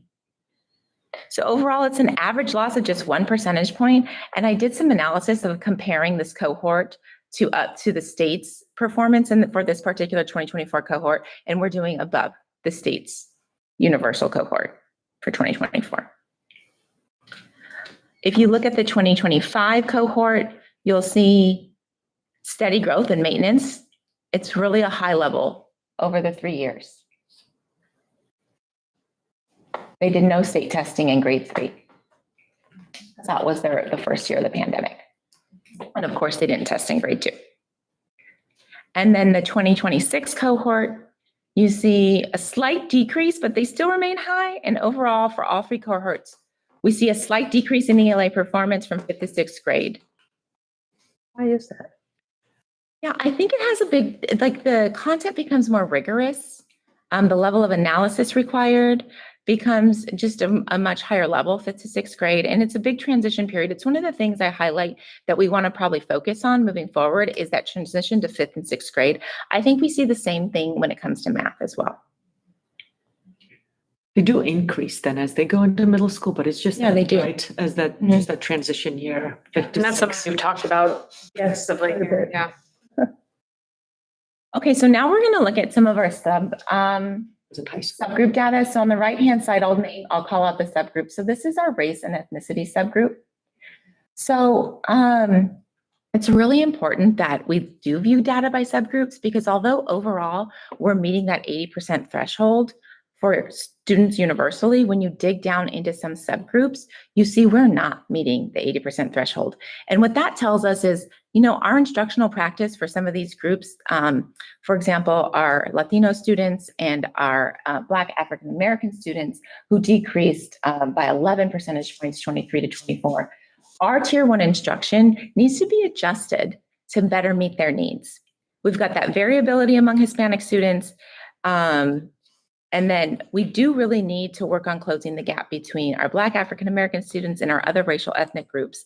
The gap is narrowed over time, which is nice. You see both those strands moving up and the gap narrowing, and then we see this decrease in 2024. So we need to be intentional about finding out who those students are and being sure we're wrapping them with resources and support. And then our next subgroup, our key subgroups, we're going to look at our students with IEPs, our English learners, and our socioeconomically disadvantaged. So here you'll actually see, if you look at the English learner line, which is yellow, you'll see that we have a break in the line. And that's because that year we had less than 11 students test, and we don't report out when there's less than 11 students due to privacy. But you can see, again, we have some closing of some gaps as the green, red, and yellow lines move up towards the purple line for all students. And socioeconomically disadvantaged students, they have shown remarkable improvement, but we still have some improvement to do for students who recently dropped. Our IEP students, they dropped by 5 percentage points, and our English learners as well. All right, so what's up next? We have math. So looking at our math scores overall, you're going to see in general, math tends to just trend less high than ELA, but overall still really strong. So our current performance is below our peak performance pre-pandemic, but it's moving up. This year it maintained last year to this year, but again, you saw the drop in 2022 to 78, and we've recovered 4 points and maintained. We're still not quite back up to the 86, 85 levels of pre-pandemic. And then if we look at our math elementary scores, we'll see that we have grades 3, 4, and 5. We see a noticeable drop in light green, right, as a result of the pandemic. But we do see recovery post-pandemic. Grade 3 decreased by 5%, while grades 4 and 5 stayed flat last year compared to this year. Overall, I think I'm going to say this again and again, but it's important to note, like, this is data still to really be proud of. The performance is significantly above benchmark. All right. And then at the middle school, here we have grades 6, 7, and 8. You can see that from this year to last year, we see that scores have increased by 1% in grade 6, decreased in grade 7 by 5, and then increased in grade 8 by 10. Overall, the numbers remain high.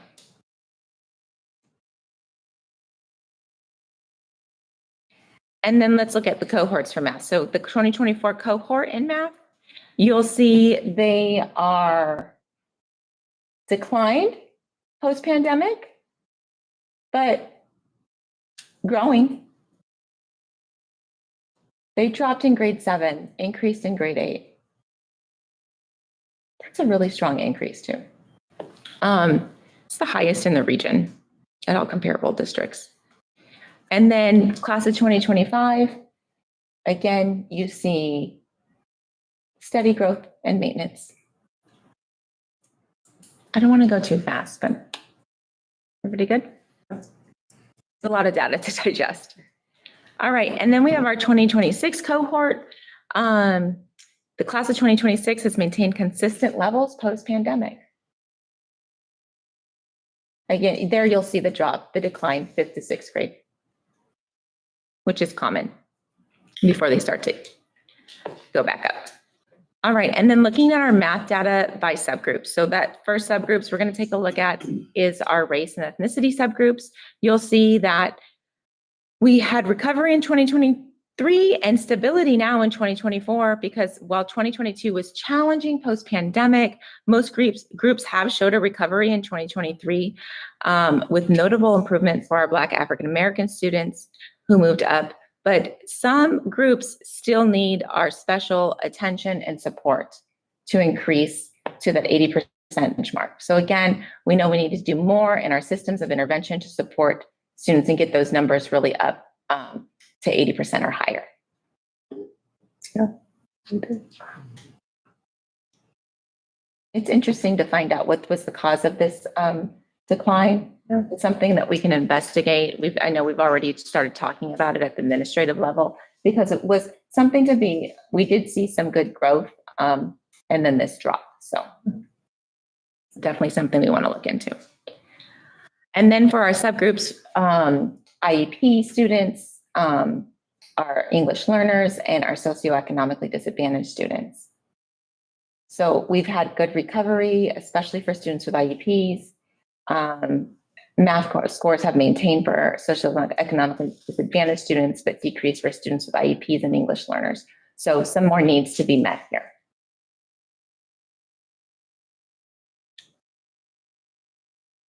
A lot of fluctuations. And then math is one of the groups that I like to include gender for, because historically females have just been greatly underrepresented in the higher levels of math achievement in fields. And so I like to show that, pre-pandemic, we were pretty close. There wasn't a significant disparity. But post-pandemic, there seems to be a minor achievement gap between males and females. And it seems to have closed by 1% this most recent year, but other than that has stayed steady with 4% between them.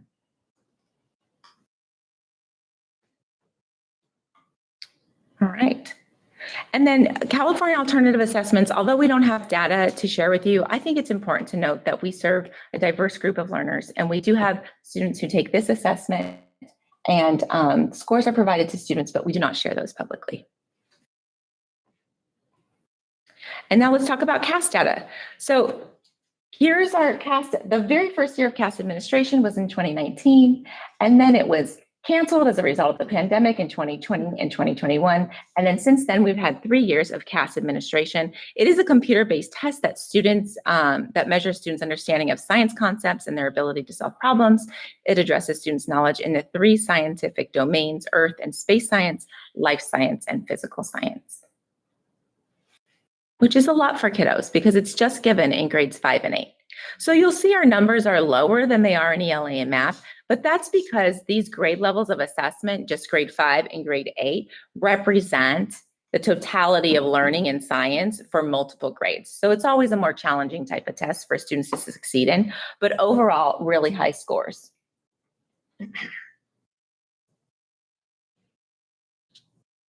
Especially if you look at the state average, 31%. Yeah. So what are our observations and next steps? So our CAS performance data in ELA, it gives us a consistency in performance over time. And despite minor fluctuations with percentages ranging from 86 to 88, the data indicates that we have maintained a commendable level of achievement. Even after the disruption of the pandemic, the scores show resilience, staying consistently around 87. And this really does suggest a strong foundation in ELA instruction. And it's really exciting to see how our phonics adoption will continue to support students in developing literacy skills moving forward. And it's exciting to see too, in our screening data, how our phonics adoption might be affecting that. If you think back to that screening data that showed our grade 1 students much higher than last year's grade 1 students, it'll be interesting to watch that over time to see if that is a result of the implementation of our phonics-based reading instruction. So, this was what I was going to. Yeah. You don't mind if I jump in now? Because this is one of the things, like what can we do, more tangibly? And that seems like a great example of we embraced kind of a new or an old approach, as the case might be, and are potentially seeing some statistical improvements in this in the student scores. Are there other, we may not have enough data nor enough time to like answer this for other things, but we've been talking about our new social studies curriculum. I don't know whether if there will be kind of changes in math, but we're also doing things like the learning communities amongst the teachers, which you think would promote more consistency. Are there any ways to try to look at the data and track to any of these other kind of initiatives we're doing around education, educational content to see if they're having any impact? Yeah, I think it is really important for us to assign metrics to some of the work we're doing. And one of the key metrics I would use to measure progress in literacy and in our intervention is our screening data. Okay. So that's one metric we can definitely use. And we'll be coming back to that again and again. In my role, I'm continually looking at that screening data to see that our students are making progress, and end of year compared to beginning of the year, our number of students who are at benchmark is increasing as a result of their experience in our schools. And is there a way, I'm just thinking again about things like the professional learning communities, the tenure of the teachers, ways to connect any of that with some of the data so that we can basically make sure we're helping all the teachers as much as we can be in a place to kind of teach, if we even see that has much of an impact on the test scores overall. This is something it's hard to even ask the questions without. Yeah, well, I think one of the key tenets of professional learning communities is that they are data driven. And so whether it's screening data or state testing data, which is really helpful for conversations like this, but not super helpful always in teachers helping them identify who needs instructional shifts and something different from them. So they're common formative assessment data where they get together as a professional learning team and design a common formative assessment that's aligned to the essential standards that they've selected as being the most essential. That data will be super valuable as well. That's all embedded in the PLC work, which all needs to be data driven. I mean, yeah, no, I think in that direction that makes sense, which is basically giving the teachers the information about the students. But I guess it's also just sort of looking at where can we be helping the teachers too? I think that's actually probably more what I was getting towards. If there are ways that this information can help be insightful in that way. Trying to figure out if we're answering the right question for you. I think there's two parts of sort of, we're always like, there's so many different things we're implementing at the same time, always in education. It's really hard to figure out which one of these is working, or is like causal versus correlational. Right. So there's one of those things is like, okay, well, we can't implement one thing at a time because we're trying to implement so many. I mean, we've had that discussion, like our Healthy Kids survey, like, well, is it the wellness or is it the character? Is it this? Is it that? Or let's just try it all and hope. And then we're then trying to figure out like how to measure some of those parts of it. So I know in the professional learning communities, especially, like, I mean, we're investing quite a bit in that, in teacher leadership, because there's scientific evidence that efficacy of groups is number one supporter of, boost of teachers, of student success in schools. But it's that MTSS pyramid that Sarah showed in the beginning was providing support to staff member, how you collectively take you learn your intervention strategies and you implement them school-wide as a school-wide system. So it's that net on how you support all students. So it's not just like I'm supporting these two kids, but it's a whole system as a school is how you support students. Now, can we actually attribute that to a specific data increase? Not necessarily, but it's hard to do that because we're relying on evidence, we're relying on research, we're relying on scientific background that's what's going to help. So we're providing intervention of, to staff members and how to learn that. How do you best practices, what worked in this classroom, what doesn't work in this classroom. So we're comparing best practices. And then hopefully we'll boost up the information. And we're looking at every kid by kid. Now, where are these kiddos? What dropped? Who dropped? What happened in this classroom? What happened in that classroom? But it's hard to contribute one specific strategy in school. No, that's what this is a fun data science problem, It is because there's so many, yeah. Just curious, and obviously we're trying to, provide policy and make decisions around like where to invest our time and energy on some of these initiatives, and this becomes curriculum specifically. So I don't know if there are things we could be doing looking forward, saying, hey, we're going to be asking these same questions in 5 and 10 years, that would help us try to make some of these connections better? I don't know the answer to that. We're just figuring, start asking now that we're starting to have some of this great data to look at and doing some of these really interesting initiatives to try to find out what the outcomes of those are. So it's enthusiasm for this process, I guess. No, it's a great question. We had that conversation this morning as a leadership team. Yeah, similar to that. No easy answers, it sounds like. No, it's not. It's always a challenge to find the most appropriate metric. Yeah, but we will work to do that. And I think having different metrics is really valuable as well. The teachers' assessments, classroom assessments, our screening data, our state testing data, survey. I mean, there's a host of things. I think it's, no matter where you're at, it's always challenging in education to find a really high quality, valuable measure to measure what we want and what we value. But yeah, we will continue to try. So when we look at math, MathCast performance data indicates there's been some recovery, but overall there is still a slight decline in performance post-pandemic. But what I wanted to highlight in the last bullet point was that while scores have improved slightly 23 and 24, they have not fully returned pre-pandemic. And so we might need actually to pay a little extra attention to math to support and reach previous performance. I can get that out. All right, so then thinking about elementary next steps and takeaways, and then middle takeaways and next steps. So in elementary, all schools consistently meet the 80% benchmark in both ELA and math, which is minor dips in 2022. And when you compare our data to like schools, you'll see we're at the top of all schools. It really is amazing. And then in middle, OAS consistently excels in ELA. They don't always meet the 80% benchmark in math, so that could be an area of focus for us as well.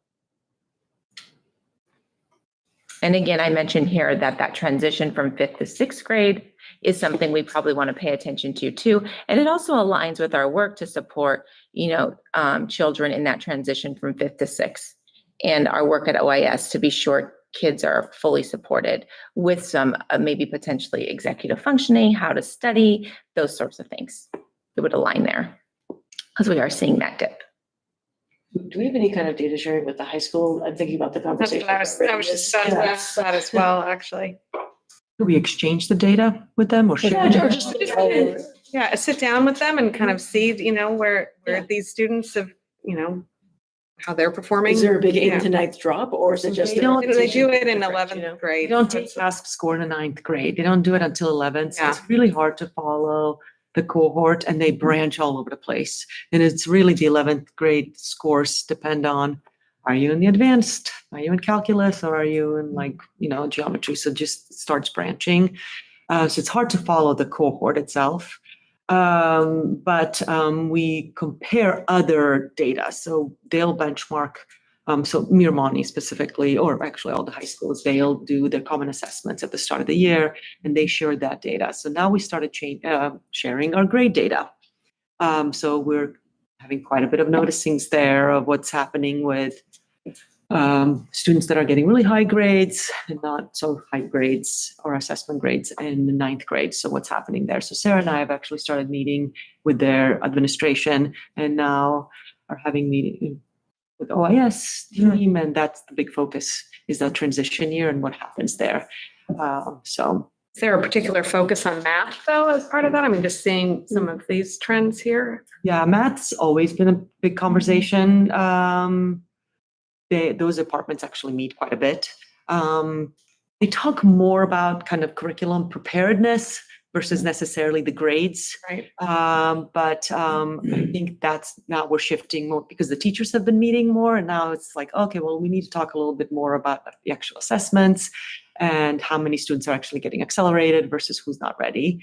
So the Mirmani OIS calibration is pretty tight. But again, the biggest disconnect that we're hearing from them is around the grades themselves. And that's where the grading policy, I think, discussion was at the last professional development, which was all around OIS, is there's such a disconnect around how much they grade on assessments versus how much we don't grade on assessments. That there's a pretty big disconnect in what students get graded on here versus what they get graded on Miramani. So that's where a lot of the conversations are happening. But yeah, there's, it's almost like a K-12, honestly, there's a lot of conversations between us. Yeah, that'll be a big part of our work. Yes. Yes. Yeah. Okay, so we look at, our next piece is what are our observations and next steps with subgroups? So you see that students with IEPs and English learners, they continue to struggle in ELA and math. And so these subgroups are going to require targeted intervention from us to close the achievement gap. Our socioeconomically disadvantaged students show really encouraging results. We can see their numbers are 71% in math, which is not the 80% benchmark, but they are stronger in ELA at 80%, suggesting solid progress. And then our Black, African American, and Latino students, as I mentioned before, we do have to be intentional and highlight the need for more strategic academic intervention. And really also more than just intervention is an attention to equity-based instructional practices to support their academic success, because academic intervention and support is one thing, but also making sure that our students of color feel included, safe, welcome, and supported is as important to their academic success as the academic interventions, because we all know when kids don't feel safe or they feel excluded or they feel misunderstood, then they may not be able to access academics the way they would otherwise. Any understanding why this last year there was such a precipitous drop? No, not yet, but we have engaged in a conversation with admin at our last meeting, and we are working on identifying who those students are, because the thing about is frustrating as it is to see numbers like that, we also know it's a very small number of children. So in that way, it's feasible. It's, it's like, let's identify who these kids are and let's be very intentional and strategic about supporting them. We can do that because it's not an overwhelming number. Love to see, excuse me, the follow-up to that. I know you're going to do some investigation just to figure out what it is, because it's such a movement of the needle and then just a drastic drop there. So yeah. Could that be just a change in a few students? I mean, that's. Yeah. It could be. But even then you think, okay, well, what could we have been doing different? Why? Right. Yeah. And then females perform slightly better in ELA compared to males, while males outperform females in math. A slight gender-based achievement gap. And I think that takes us to our last piece around just overall, some things to keep in mind is that state assessments are just one pinpoint, right, in our entire school year and a measure of summative progress. There is so much more valuable data and work and learning that happens with our students and teachers in the classroom that we want to honor how important they are, but also keep in mind they're just one piece to guide us in decision-making and next steps. And then we are prioritizing, you'll see our priorities here that we just spoke of earlier in the second and third bullet point, and that's prioritizing universal screening, and then development of formative assessments and targeted intervention. And those things are going to happen through the vehicle of that last bullet point, our professional learning communities or our professional learning teams, grade level by grade level at the sites and subject area at the middle school. And so that's it. We've got a lot of work to do ahead, but a lot to be proud of as well. Any more questions? I have a few. Thank you for all of that. That was really comprehensive and pretty much self-explanatory after looking through all the slides. Let's see, what were my questions? So I know I think I mentioned this last year at the same meeting, but we lump meeting and exceeding together. I know that's how the state does it. I got it. Our students are performing at super high levels. Is there any work to understand meeting versus exceeding? And then I understand it's like hard to use that data because it's months later and kids are changing grades, et cetera. But again, we've had this conversation before. There's meeting the students who are behind for sure, but what's happening and what's driving pushing kids ahead. So we're not always just looking at them as one group of 80%. We have that written down already and look at, so we'll send it to you in the update so that you can see it. Yeah, no, Leadership just team wanna already see how has it's being it, used and they and look is it at it at looked the at? school site. Yeah, we just don't have it in here, but that's been looked at by meeting and exceeding, and we have it all broken down. And following as a cohort, is it getting bigger? Which area? Right. Where are the kids traveling as? How are they Right. moving? Thank you for that. And then, let's see, what was my other question about that? I guess we didn't look at school by school data. I think you sent it in an update, but I assume that's also driving some of the PLC work, or could be. I mean, if there's a, fifth grade classroom at a particular elementary school that's just crushing it compared to others, I'm not saying that there is, but like if that exists, then what's happening? I think maybe in math, that might also be really helpful. I think there's like topics that standards that kids miss more often than others, and how could those be woven in, and what teachers just really able to teach that well, This was have a good ideas one, with Mike. this, right? Like how are you going to use, how Question. does that trickle down to the classroom and kind of drive it? So that's my thought about that.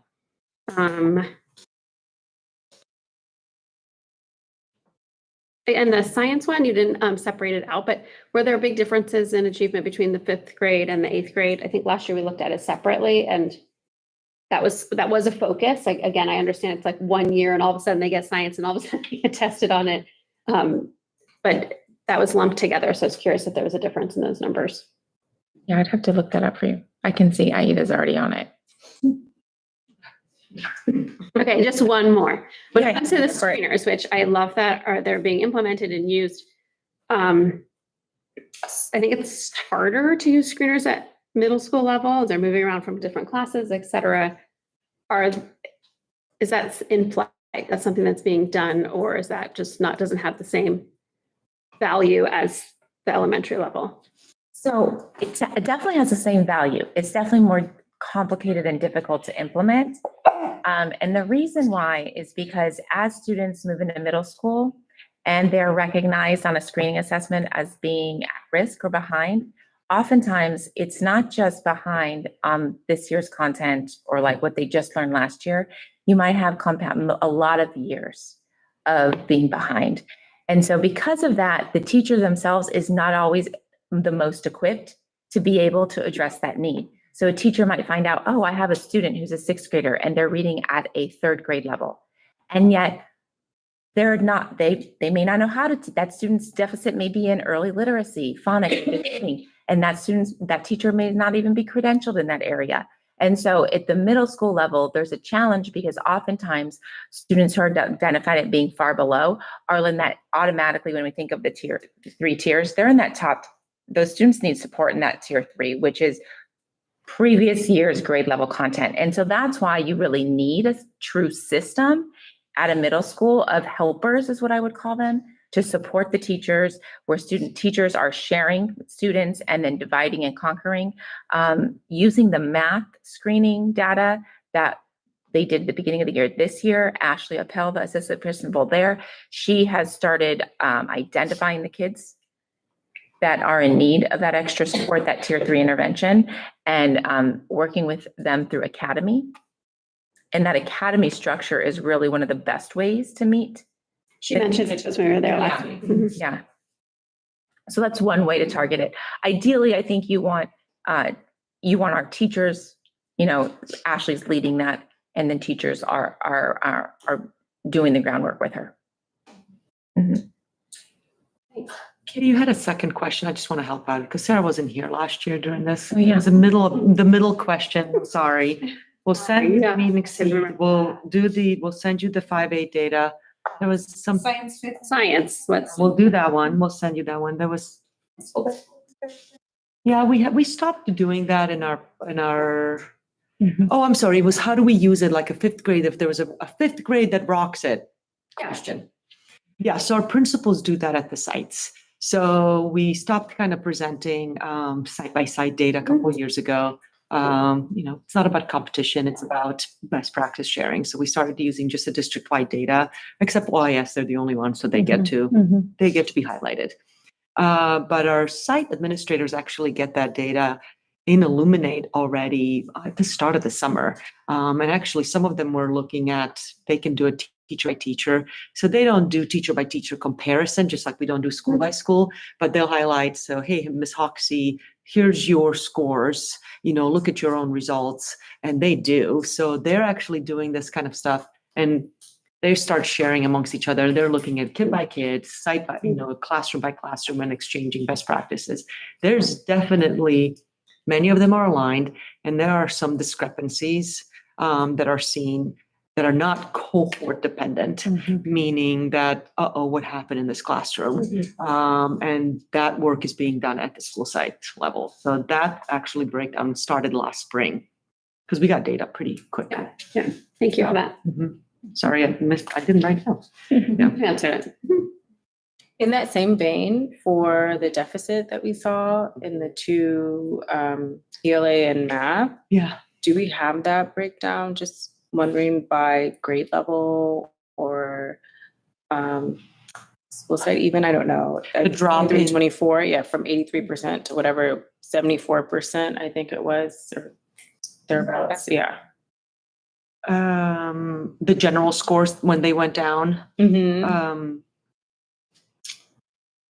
We do. I wonder if you could just target, that data and to see where that is during the investigation, if you will. Yeah. So, all of our schools went down a little bit in math after the pandemic. Yeah, right.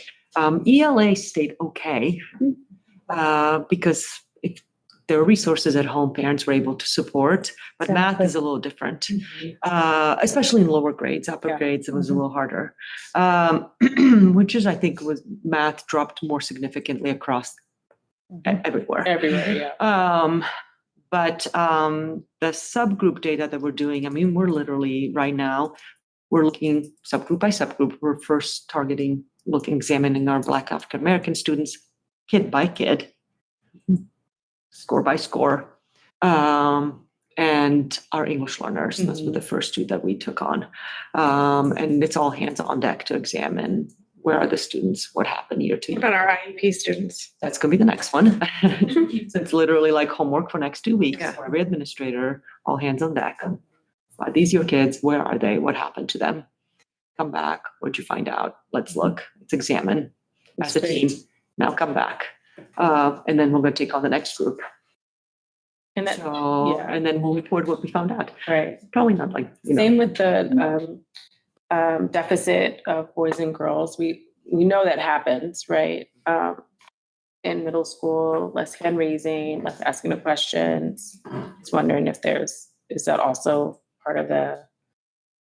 Yeah, we haven't gotten there yet. We're started with the bigger gaps. Getting there. Yeah, kind of the most urgency. Yeah. I think that can happen through some of the work we do with teachers around instructional practice shifts. Some of the surveys we're going to do you feel included? At campus, do you feel like comfortable raising your hand? And I think asking teachers to be cognizant, I think that's something that was always a challenge for me in the classroom too. Just being cognizant. Am I mostly calling on boys? Am I mostly calling on girls? Does it seem like I have a bias towards one or other to take hands or not? And I think those are good reminders for our teachers that we can embed into the work we're doing in IOS.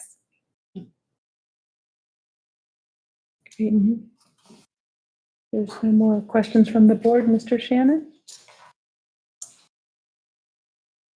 Hi, Dan Shannon, just speaking as an individual teacher. I teach first grade over at Florida. First thing I wanted to talk about the kids that we see that there's been a death, right? We know who those kids are, and if we don't know, we need to talk about who those kids are. In my class, I'd started a mentor program where I have kids working with those kids.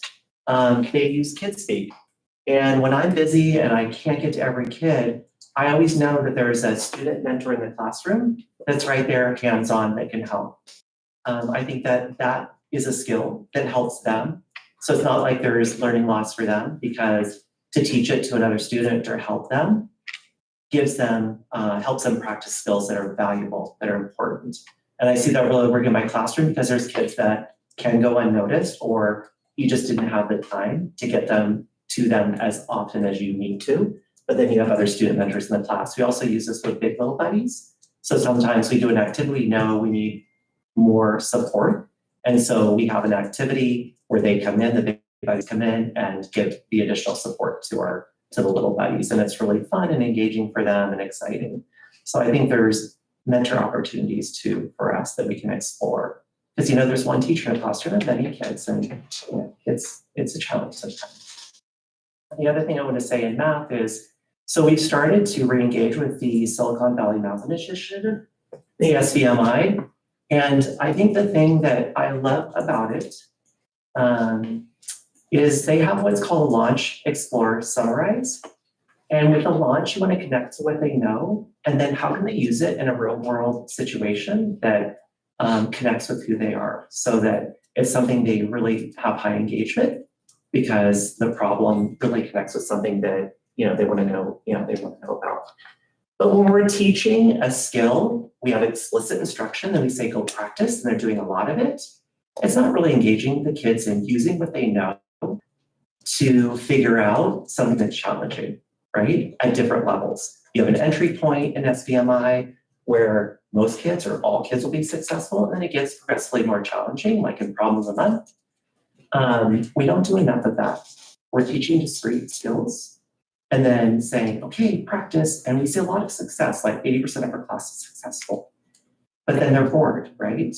So we have to figure out ways how to engage them and using the skills that we've taught explicitly to figure out something that's more difficult for them or gets progressively more challenging.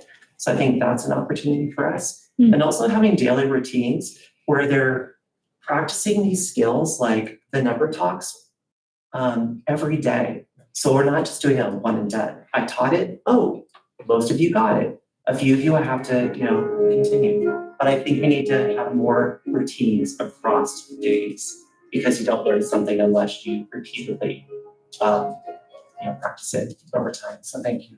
Thank you. Thank you so much, Sarah. This is great information, and we appreciate the follow-up from both of you. And it's always interesting, and we will continue to see improvement and get back to those pre-pandemic levels sooner rather than later. Thank you. Thank you, Sarah. All right. My mood feels boosted. There you go. The presentation. It was the chick.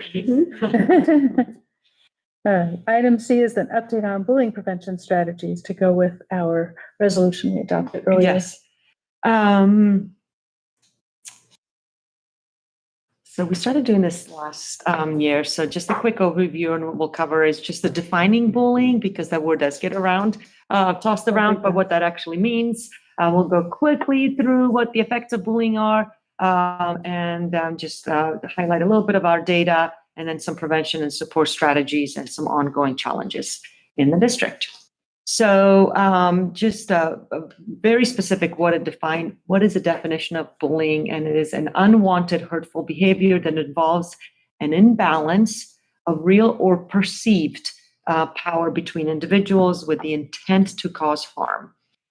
So students who are the targets of bullying behavior and those who exhibit bullying behavior towards others may suffer serious, lasting consequences. And this can take place at school, extracurricular events, at home, or in the community. And that's actually really important, because our nexus to a lot of outside events is ever growing. So things can happen all over the place, often happen at Miramani games, even though that's not even our district, can happen at home. You'll notice we go into cyberspace, but as long as there's a disruption on our campuses, it is considered bullying. So there are different types of bullying. We're talking about verbal bullying, like teasing, name calling, inappropriate sexual comments, taunting, threatening to cause harm. And then there's the social, psychological, relational, kids leaving someone out of an activity on purpose, influencing others not to be friends with someone, spreading rumors about someone, embarrassing someone in public. There's the physical, like hitting, kicking, pinching, spitting, tripping, pushing, taking or breaking someone's possessions, making cruel or rude hand gestures, and so on. So those are the types of bullying fall under. And then there's the cyberbullying. And it can involve all three of those types, and they take place using technology and a variety of communication platforms. And the issue is that you just cannot get away from it, because it's 24/7. And it can reach a student when they're home alone, and they're at home. So it can be posted anonymously to a wide audience quickly. Sometimes it's difficult or impossible to trace the source, even though it is getting easier for us. Actually, every time we catch up with the technology, they find a different way. So I take back my comment. So it is really very hard for a victim to get rid of those harassing messages. It's hard to get rid of the pictures. So once it's sent out there, and that's the message that we try to impart on everyone is once it's out there, once it's posted, once it's seen, you just can't take that back. So the bullying does go into a whole new level of discriminatory behavior when it is based on students' race, color, national origin, sex, disability, religion, or sexual orientation. And what we see is that students with disability and LGBTQIA plus youth are some of the most targeted populations and most vulnerable population on our campuses. The effects that we see of bullying on our campuses are students who are bullied are more likely. Well, first, the affects students' learning. I mean, and we exist to have students learn, and Sarah actually mentioned, right? Your students have to feel safe. They have to feel connected. They have to see themselves in a curriculum for them to learn, and that's just as important as interventions in the academic interventions. So those students who are bullied are more likely to experience really low self-esteem and isolation, and therefore they perform poorly in schools. They have fewer friends in school. They have negative view of school. And then they also experience physical symptoms. So sometimes we are seeing kids with headaches, stomach aches, problems sleeping, when that's really an effect of something that's happening, like bullying. And then they experience mental health issues like depression, anxiety, suicidal thoughts, and so on. Is school avoidance another thing we see? We do mental health, school avoidance, which we're really, Stephanie, in her visits to OIS with parents, that's probably the top topic, right? This is something that quite a few parents have caught, well, quite a few when I say a few of them. But my main middle school conversations have all been about school avoidance. And just really looking at how to tackle that and how to make it so that it's an environment that they want to come to school and feel safe at. We're not going to say that we're relating those to bullying, Correct, no. but that's what we heard from the middle school. So that would be anxiety, depression, just general mental health issues. We're not. All of it is mental health issues. Yeah. None of it is in. Yeah, we're not necessarily connected to that, but it could be absolutely school avoidance. And that's actually one of the ways when we were talking about what does it mean? What is it? We're deciding what is the nexus to the school if something has happened outside of the school or cyberbullying. And when we get challenged, well, that's not related to the school. If the student is missing a class or repeatedly not coming to school, attendance is like one of the first signs that has disrupted their education. Right. And that's actually like, oh no, that's a nexus. It doesn't have disruption to the school does not necessarily mean like what we think like, oh, there's like a fight at school or you brought something from the outside as a disruptive behavior. It actually usually is avoidance of that classroom. I don't want to be with my bully in the same room, so we have to change the schedule. That's a disruptive behavior, or I just don't want to be there. So yes. Students who witness bullying also, so not just that person who's specifically being bullied, but also witnesses, also most likely they're affected as well. So not just the person who's being bullied, but also those that are either bystanders or their friends who are not maybe necessarily, they're witnessing, they're part of it in some way, also have more likely to use tobacco, alcohol, other drugs, have increased mental health problems, and then may miss school, to your point. And then also students who bully others. Have those same effects on them. So, and they're also abuse substances, have academic problems, experience violence in adolescence and adulthood at higher rates. So everybody who's related in some way to the incident, there's some effect there. And so we really watch and take clearly close attention to this.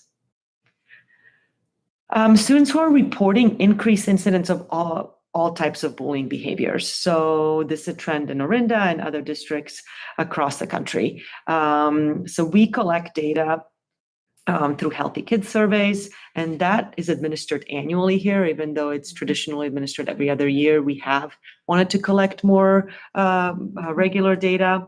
We do have WeTip, which is our anonymous reporting system. I will say that the middle school uses WeTip the most, and bullying is probably the number one reason somebody is using WeTip. Even though I would say, because we all get actually not all of us, several of us in here get those reports, not all of them would rise to the definition of bullying, but to some sort of form of inappropriate behavior. Yes. And then we document every aspect of this anytime somebody's involved with this into our student information system so that we can track the data and watch it. Schools are utilizing some sort of what I would call pulse surveys at their local levels so that they can monitor their connectedness level, how the students are feeling, and they're usually 5 or so questions. And I think at some previous site visits you've seen, Delray has, I think Maple has shared those in the past, but all of our elementary schools, and actually OIS as well, is utilizing those kind of surveys where they do a quick check-in of how you're doing, and they do it either quarterly or twice a year or so to see how the students are improving. We're not monitoring them by like demographic, by subgroups, and that's where we want to move next. So Sarah's actually looking at a way to do that through technology use. So we're going to be piloting it, I think, at OIS possibly, to see how we can do that, where it get pushed out on a Chromebook and we can actually monitor it a little more systematically. Pilot this year, start next year, hopefully. You've seen this data because we've gone through a really detailed presentation on Healthy Kids data, but this is just pulling out on our safety and bullying data. And if you remember that presentation last year, there was a lot of improvements based on our Healthy Kids data. We're probably going to just leave it at that data last year. I'm just kidding. Nervous of what it's going to look like in the past, but there was a lot of improvement almost in every single metric last year. And that includes actually, even though while the general trends have gotten worse than our last year, last year's data in comparison to years before has improved in every single metric when it comes to Healthy Kids survey data. So like our anti-bullying climate in 5th grade improved. Our students were feeling safe at school. The 91%, the dark blue one, was right after the pandemic. So they were literally, at school. They were not, yeah. Well, they were also not at school. Oh, okay. So they were feeling safe on the way to and from school, improved. And then it was the same thing in 7th grade, actually even a much bigger improvement when it comes to school perceived as a very safe or safe place. And then if you're looking at what do you want to go down, being hit or pushed, dramatically going down in 5th grade. It's still 23%. I mean, that's just crazy. Still, yeah. There's a lot of pushing around. Yeah. Hitting, yes. It's surprising to me. Mean rumors spread about each other, around each other. I mean, Nice. that's a significant drop. And then called bad or mean jokes, and then cyberbullying.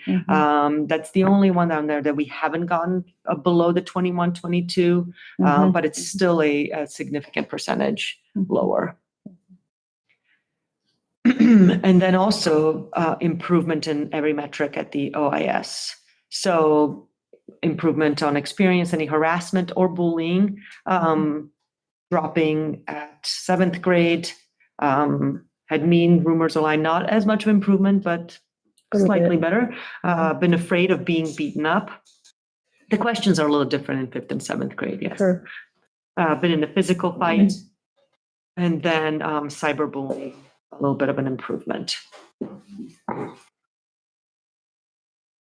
So we are implementing programs and support systems. So during the 22-23 school year, so 2 years ago, all of our schools added an anti-bullying curriculum module to our second step character education. So we sort of reinvigorated our second step curriculum, and then we added that additional module to it.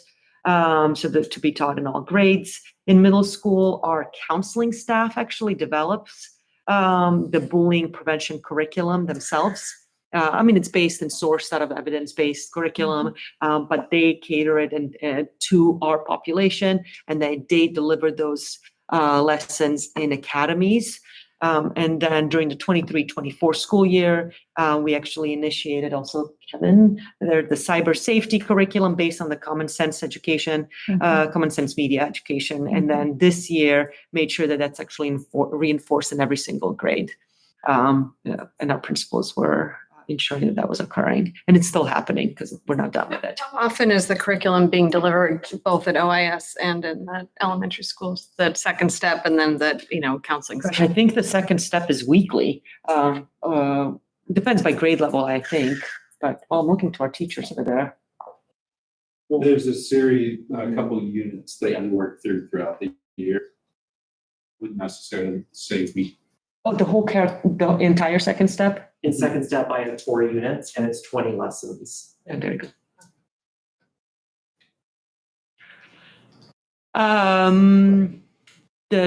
So as we mentioned, there's improvements in all areas of bullying prevention, supports and interventions. So there's clearly an ongoing need to improve incidents, teasing, and just general like unkindness. I don't know if that's an actual word, but feels like it should be. Opportunity for parent education, peer interaction, social media. We've talked about this already. So we're starting to plan of what that could look like. Just supporting our parents in, we heard a little bit about public comment tonight, but how do you support students in social media and navigating that complexity, especially as you move on 5th grade and up. And then what is our current programming? Speaking of metrics, is it working? What's not working? What are successes? What are additional support needs? And then district-wide programming. More to that. Board members have questions? On that parent ed piece, we've talked about, having some sort of committee or somebody, to help kind of, not just on bullying, but has there been any movement on that to try? The committee itself, just in general parent ed, we haven't done that yet, but yes, we need to do that. Because we sometimes get volunteers at coordinating council or here or there, but without somebody really committing to it, it doesn't happen. And we've tried to do like a little committee and then or even partnering with our neighboring districts. We've seen success with, some of those larger programs. If you get an author or somebody coming in. Is there any best practice when it comes to those types of committees? We've only seen like the Lafayette Parent Ed Committee they're on it. Really involved. Yeah. But they've been there for like a decade, the same people. The same, okay. And actually hearing them like that some of them are leaving, they're like, oh, we're not going to have one. So I think that's our issue is that we just don't, anything that we rely on parent volunteers, it's hard because they rotate as their students leave, which is completely understandable. And I think always with parent ed is how do we reach people that don't want to go to the ed or don't want to go to it or can't go to it because they're too busy or how. We've had hundreds of parents actually going to our parent venture, which is good. I know like I can't go to the live events, but I can go and listen to it. So we just are not involved in what the programming is. Right. The only thing is they have diverse, programming on there. Some of it is high school related, some of it is middle school related. So it's just all over the place.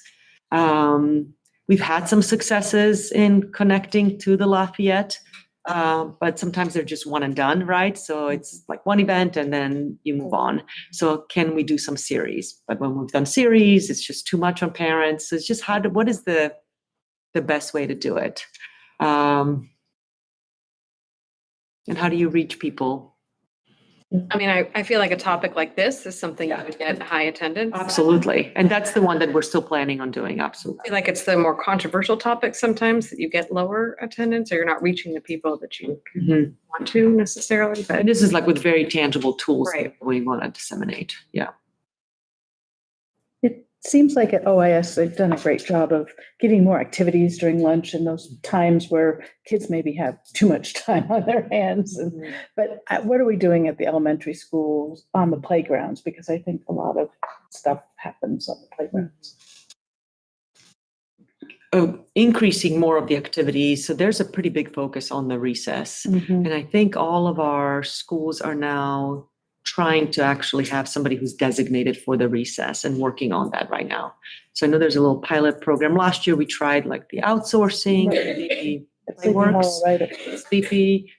This year they're actually piloting in with an internal staff member who's a classified member, which is, we're hearing really good things actually happening. And then we're trying that out at the other school site. But I mean, like the wellness coordinators is doing that at the Glorietta, right? And they're checking that out with leadership. So it's happening across in different ways, and we're just trying to kind of systematize that right now. So Brian's actually taking that on, I believe, with the principals, a little bit of who's that person and what does that look like, and working with our PE teachers as well. We also have these hybrid BASC and IA positions, or BASC, and any BASC employee has many hours, or they're supporting kids starting at that first recess through. So there's some continuation of support. They know eyes on kids, know who the kids are, can address the issues in the after school as well as during the day. That's good. Also seems like it has to be a focus on making sure every kid has at least one friend. Kids don't have friends at school when they don't want to go to school, right? And I think it gets harder. Yeah, and harder. organizing like quiet areas, and some kids just want to run around and play, and some kids want to have a quiet area, and some kids want to have they have different interests. So making sure there's different interests for different students where they can actually find someone who has similar interests. Find a place where they belong. We see some of that data in the wellness presentation. It'll be interesting to see how that is reflected this year as well. When is that presentation? Springtime. Actually, like March. Yes. Yeah. I'll say it's in March. It's scheduled. Yeah. Go ahead. I'm just sort of running through like different scenarios of different like children's dynamics that I've seen for what it's worth and if it's useful. But sometimes I look at these presentations like, let's all be in this sort of like caricature of like there's the kid who's the bully, and then there's this other kid over there that they don't really know. But often it's like within friend groups. Most of the time. In fact, I think it's probably mostly in friend groups. And I wonder if like that's a way to like bring up these conversations that doesn't sound so much like, well, you're the bully, and then like we need to target that out, but to talk. And I know there's lunch bunches and things like that, which I think are great, but to give these friends different ways of interacting with each other, sometimes they've definitely seen that. Can Lafayette share, to your point, what they're sharing with parents? Yeah. Like, is there something that goes home in the, Friday folder, or something that, they disseminate to principals or their coordinating council or something? And any We material? can. I don't know that they're doing anything. Or we see their something, parent yeah. education. Yeah. So I don't know that that's the piece that they're doing, but I will say that we have way more like recess activities and school time activities than any other district around, by far. So I think there's a little bit of room on the elementary school, and now we've had Glorietta and Sleepy Hollow go out and visit on how do we structure the recess a little more, so we can provide the junior coaches and all those kind of, so that we don't actually outsource it. But to your point, like the lunch bunch and the peer interaction, I meet with wellness councils not regularly. They are, that is their number one group. I wouldn't call it group support because it's not like therapy, but the lunch bunch is around peer interaction. It's peer to peer. How do you support groups and peers within groups, peer interactions, peer dynamics? So it's not that, like, to your point, caricature of like bully victim. It is the mean girl syndrome, I've been ostracized by the friend group, now you're this. And some of it is like a natural, like they grow apart and in middle school, and I've gone this way and you've gone this way, and now we're not friends anymore. And some of it is trying out different personalities, just correct. Yeah, exactly. I think that. So, and third grade, I feel like that was the. How do you navigate? And then also like in the classroom, they're using maybe Google to bully or say things to correct. their, group members or Yes. what have you, right? Absolutely. So find creative ways. I just have one thought around this. I appreciate you bringing it, and I think that hopefully the Healthy Kids Next or the Healthy Kids survey shows continued improvement in this area. And not to put any negative spin on it, because there's a lot of programming that's helping kids around this. But last year we talked about a behavior matrix, and I mean, bullying is a really sensitive thing. As a parent, you might kind of receive that information defensively if it's your kid, or what's happening at home is not seen at school, or whatever it is. Has there been progress on that to kind of unify? We have parts of it, and we're just sort of really basing it on what Wagner has developed, and Eric has pretty fine-tuned it, and now we're just making it, because it needs to be district-wide, and we're now making it sort of district-wide, and how do we roll that out? But yeah, there's significant progress on that. That's great. It's just an ongoing issue we just have to keep up with. Well, on that vein, I was also just we talk about parent education, but just also teacher support in terms of, giving support to our teachers on how to handle certain things that arise either in classroom, playground, wherever, outside of school. Yes. Yeah. And our administrators. And our administrators too, yes. I don't see any public comment, and this is just a discussion item, so. we do. Oh, there's one. I'm sorry, Charles. Shannon speaks as an individual. Being bullied was something that was very common throughout my schooling. And it wasn't until I was in high school that I had a principal that identified that I really needed support. I was very vulnerable. Creating a plan, my principal sat down with me in his office and said, we're going to create a plan. We're going to find out where your safe spaces are. His office was a safe space. People you can go to, kids you feel connected to. If you need to see them, we'll provide that time for you. But I've started doing that in my class where, I listen, I empathize, and then I talk about let's talk about a plan. And I involve the student in a plan so that they know that I'm working with them. There are going to be regular check-ins with them. And I think that's helped the most. Those other things you said are very helpful as well. But I think for me, it wasn't until I had somebody sit down and say, hey, really care about you. I want to see you I want you to be safe and come to school and thrive. Let's work on a plan together. So I encourage us all to think about ways that we can connect with those kids, stick with them, check in with them, and see how the plan's working. We can always adjust the plan where needed. But I think that's what really saved me. So, thank you. Thank you. Great. All right. Measure E&I. We have new members of the CBOC to approve tonight.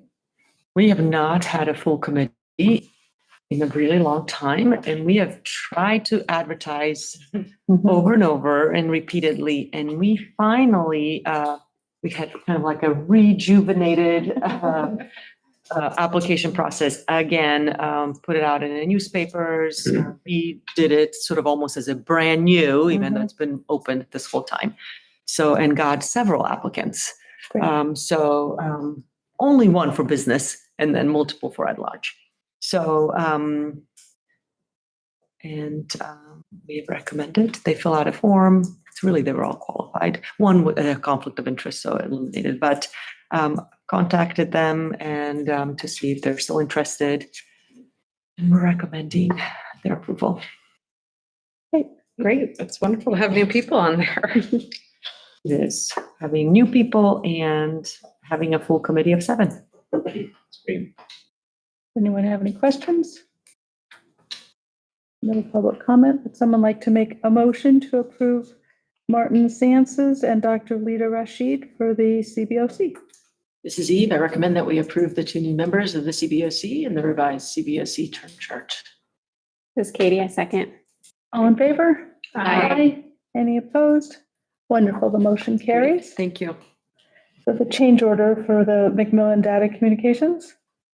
Yes, this change order is for the procurement and installation of 2 clock speaker units in the new Sleepy Hollow West buildings. And they just got left off somehow with the, Well, the buildings weren't in place at the time of the RFP or when the bid was awarded. oh, okay, thank you. Yeah, sorry. Okay, great. Any questions on those? No public comment? Anyone like to make a motion to approve the change order?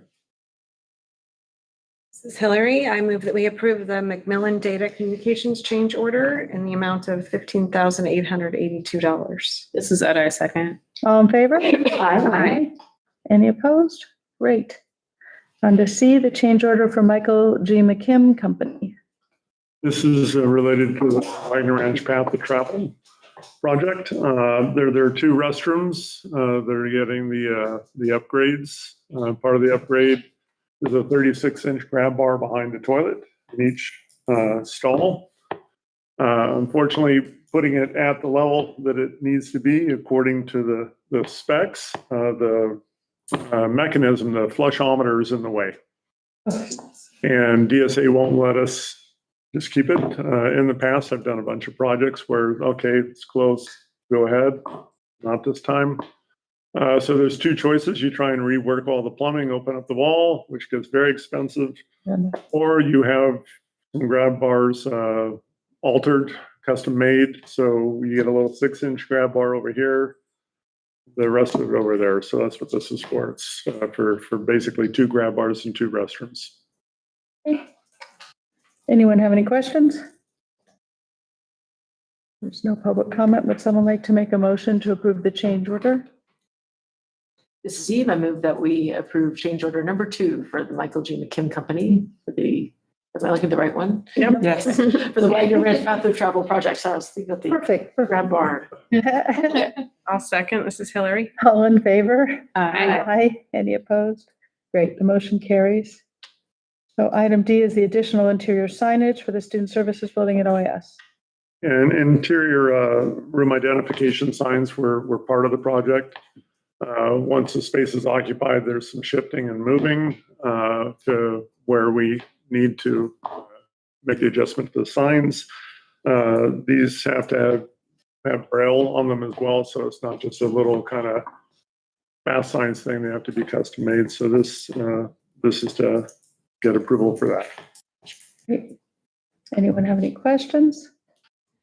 No public comment. Would someone like to make a motion? This is Hillary. I move that we approve the additional signage needed for the Student Services Building at OIS. This is Katie. This is Katie. I second. All in favor? Aye. Any opposed? Great, motion carries. We're on to the Inspector of Record Services for the district-wide modernization projects. Yeah, we put out a request for a proposal to 13 agencies / individuals that could provide this service. We received 2 proposals. The one that we chose really meets the bill because we're getting 2 DSA inspectors for this. So when we're running multiple projects, it's always nice to have 2, and they were also a little bit. So the recommendation is to approve this. Does anyone have any questions?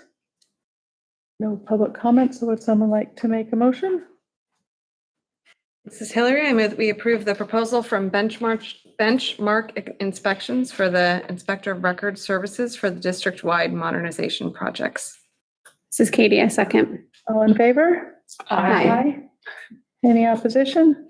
Great, that motion carries. All right, we're on to F, testing and inspection. Am I going too fast? No, you're good.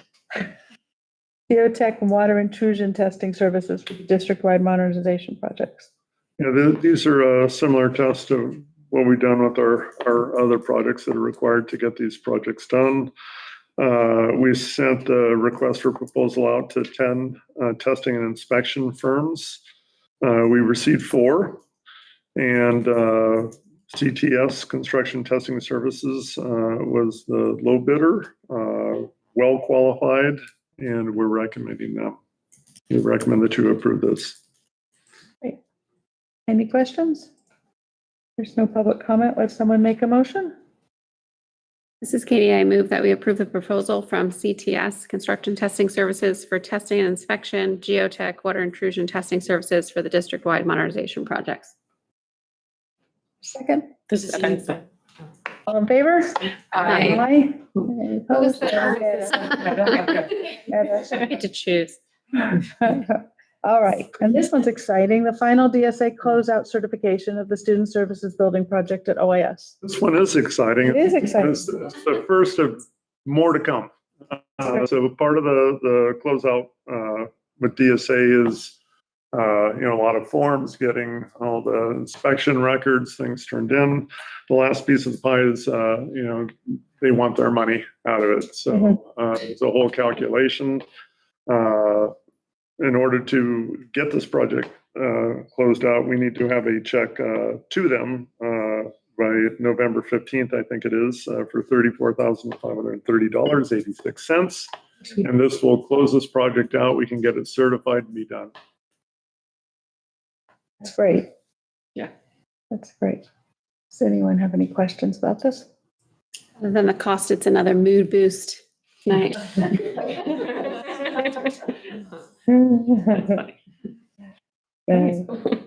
Someone like to make a motion? Sure. This is Katie. I move that we approve the invoice from DSA for final closeout and certification of the Student Services Project at OIS. That I second. All in favor? Aye. Any opposed? Great, that motion carries. Thank you, Stuart. Great work on that.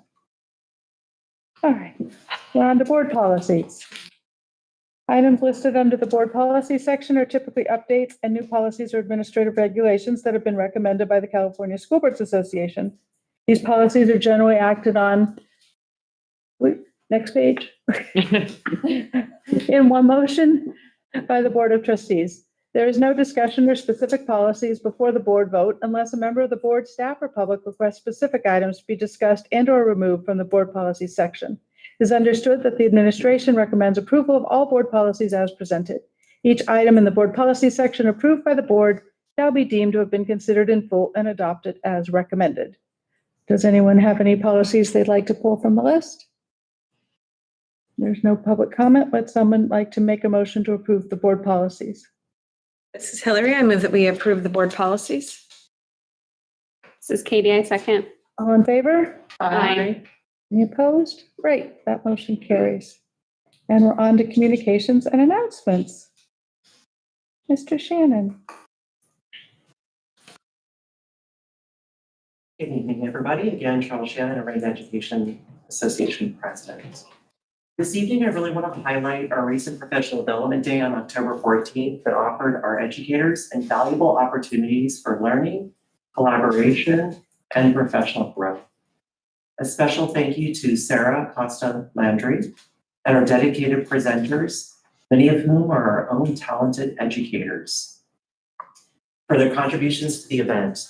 Their expertise and commitment to professional development were instrumental in creating a meaningful and impactful experience for our staff. The morning sessions focused on our critical topics such as literacy, equity-based practices, and innovative teaching strategies. Our presenters led engaging discussions, workshops that inspired our staff to explore new approaches to their work. Following lunch, teachers gathered in their school site teams for targeted professional learning community work. This collaborative time allowed educators to delve deeper into our district-wide essential standards in preparation for vertical articulation across grade levels. In closing, I'd like to reiterate our unwavering commitment to lifelong learning and professional growth. These fundamental pillars are essential to our district's ongoing success and ensuring that all Orinda students receive the highest quality education possible through effective and equitable instruction. Again, Sarah, thank you so much. We really appreciate teachers sharing expertise, and you were a huge part of making that happen. We appreciate that. Thank you. Thank you. Cabinet updates. We don't have any cabinet updates tonight. That's great. Do we have any board reports? No, not much. I guess I'll just comment that I'm excited that we started our site visits. Me too. Really great to go to OIS and looking forward to Del Rey this week. I think Glorietta's next. I don't know. They're all lined up. So excited to kick off that month of traveling around our campuses. It's always such a great, experience just to really see what's going on at each of our school sites. Same. I'm also really looking forward to the rest of them. Hillary and I were at a board coffee, I think, after the last yeah. board meeting. And then that some committee meetings have started, which are also, I think, really productive and looking forward to more of those too. And just I got to visit with Wagner Ranch and do the visit there. Great to see there a lot of enthusiasm from students and their full assembly, but also great to see the activities happening in the classroom. So. It's been busy. It has. 2x2 with the mayor's meeting. Del Rey's Boo Fest was super fun. Coordinating council on equity on like the last couple of weeks. So yeah. It has been busy. Lots of meetings in the fall. Great. Thank you, everyone. So that brings us to the consent calendar. Items listed under the consent calendar are considered to be routine and are acted on by the Board of Trustees in one motion. There's no discussion of these items before the board vote unless a member of the board, staff, or public requests specific items to be discussed and/or removed from the consent calendar. It is understood that the administration recommends approval on all consent items. Each item on the consent calendar approved by the board shall be deemed to have been considered and adopted as recommended. Would anyone like to remove anything from the consent calendar? Okay, great. Is there a motion to approve the consent calendar? This is Hillary. I move that we approve the consent calendar. This is Katie, I second. All in favor? Aye. Any opposed? Great. Consent calendar is passed. Anything in future agenda items? We will have our principals here for the school site plans. Great. So that's a big one. And most likely we'll have the demography update, but we'll see if we can get that done. If not in November, then in December. And we'll highlight a little bit of attendance. And then our annual reorg meeting is in December. We put in unknown date because you were still approving it earlier. But now we know it's the 16th. Now we know. What is this course catalog? And That is our new that was our commitment last year, that we wanted to actually have a course catalog for our secondary and like what are official pathways for languages and math. And then also how do we actually bring in new courses? So that was one of the we talked about goals and that we were going to bring in. So that's where it's coming in. Yeah. A review of courses and course proposals, yes. So, and that aligns actually with the high school timelines. So, which is sort of good. Great. Well, if there's nothing further, would someone like to make a motion to adjourn? This is Hillary. I move that we adjourn. Is that a second? All in favor? Aye. Aye. Meeting adjourned. Thank you. We beat it by 40 minutes.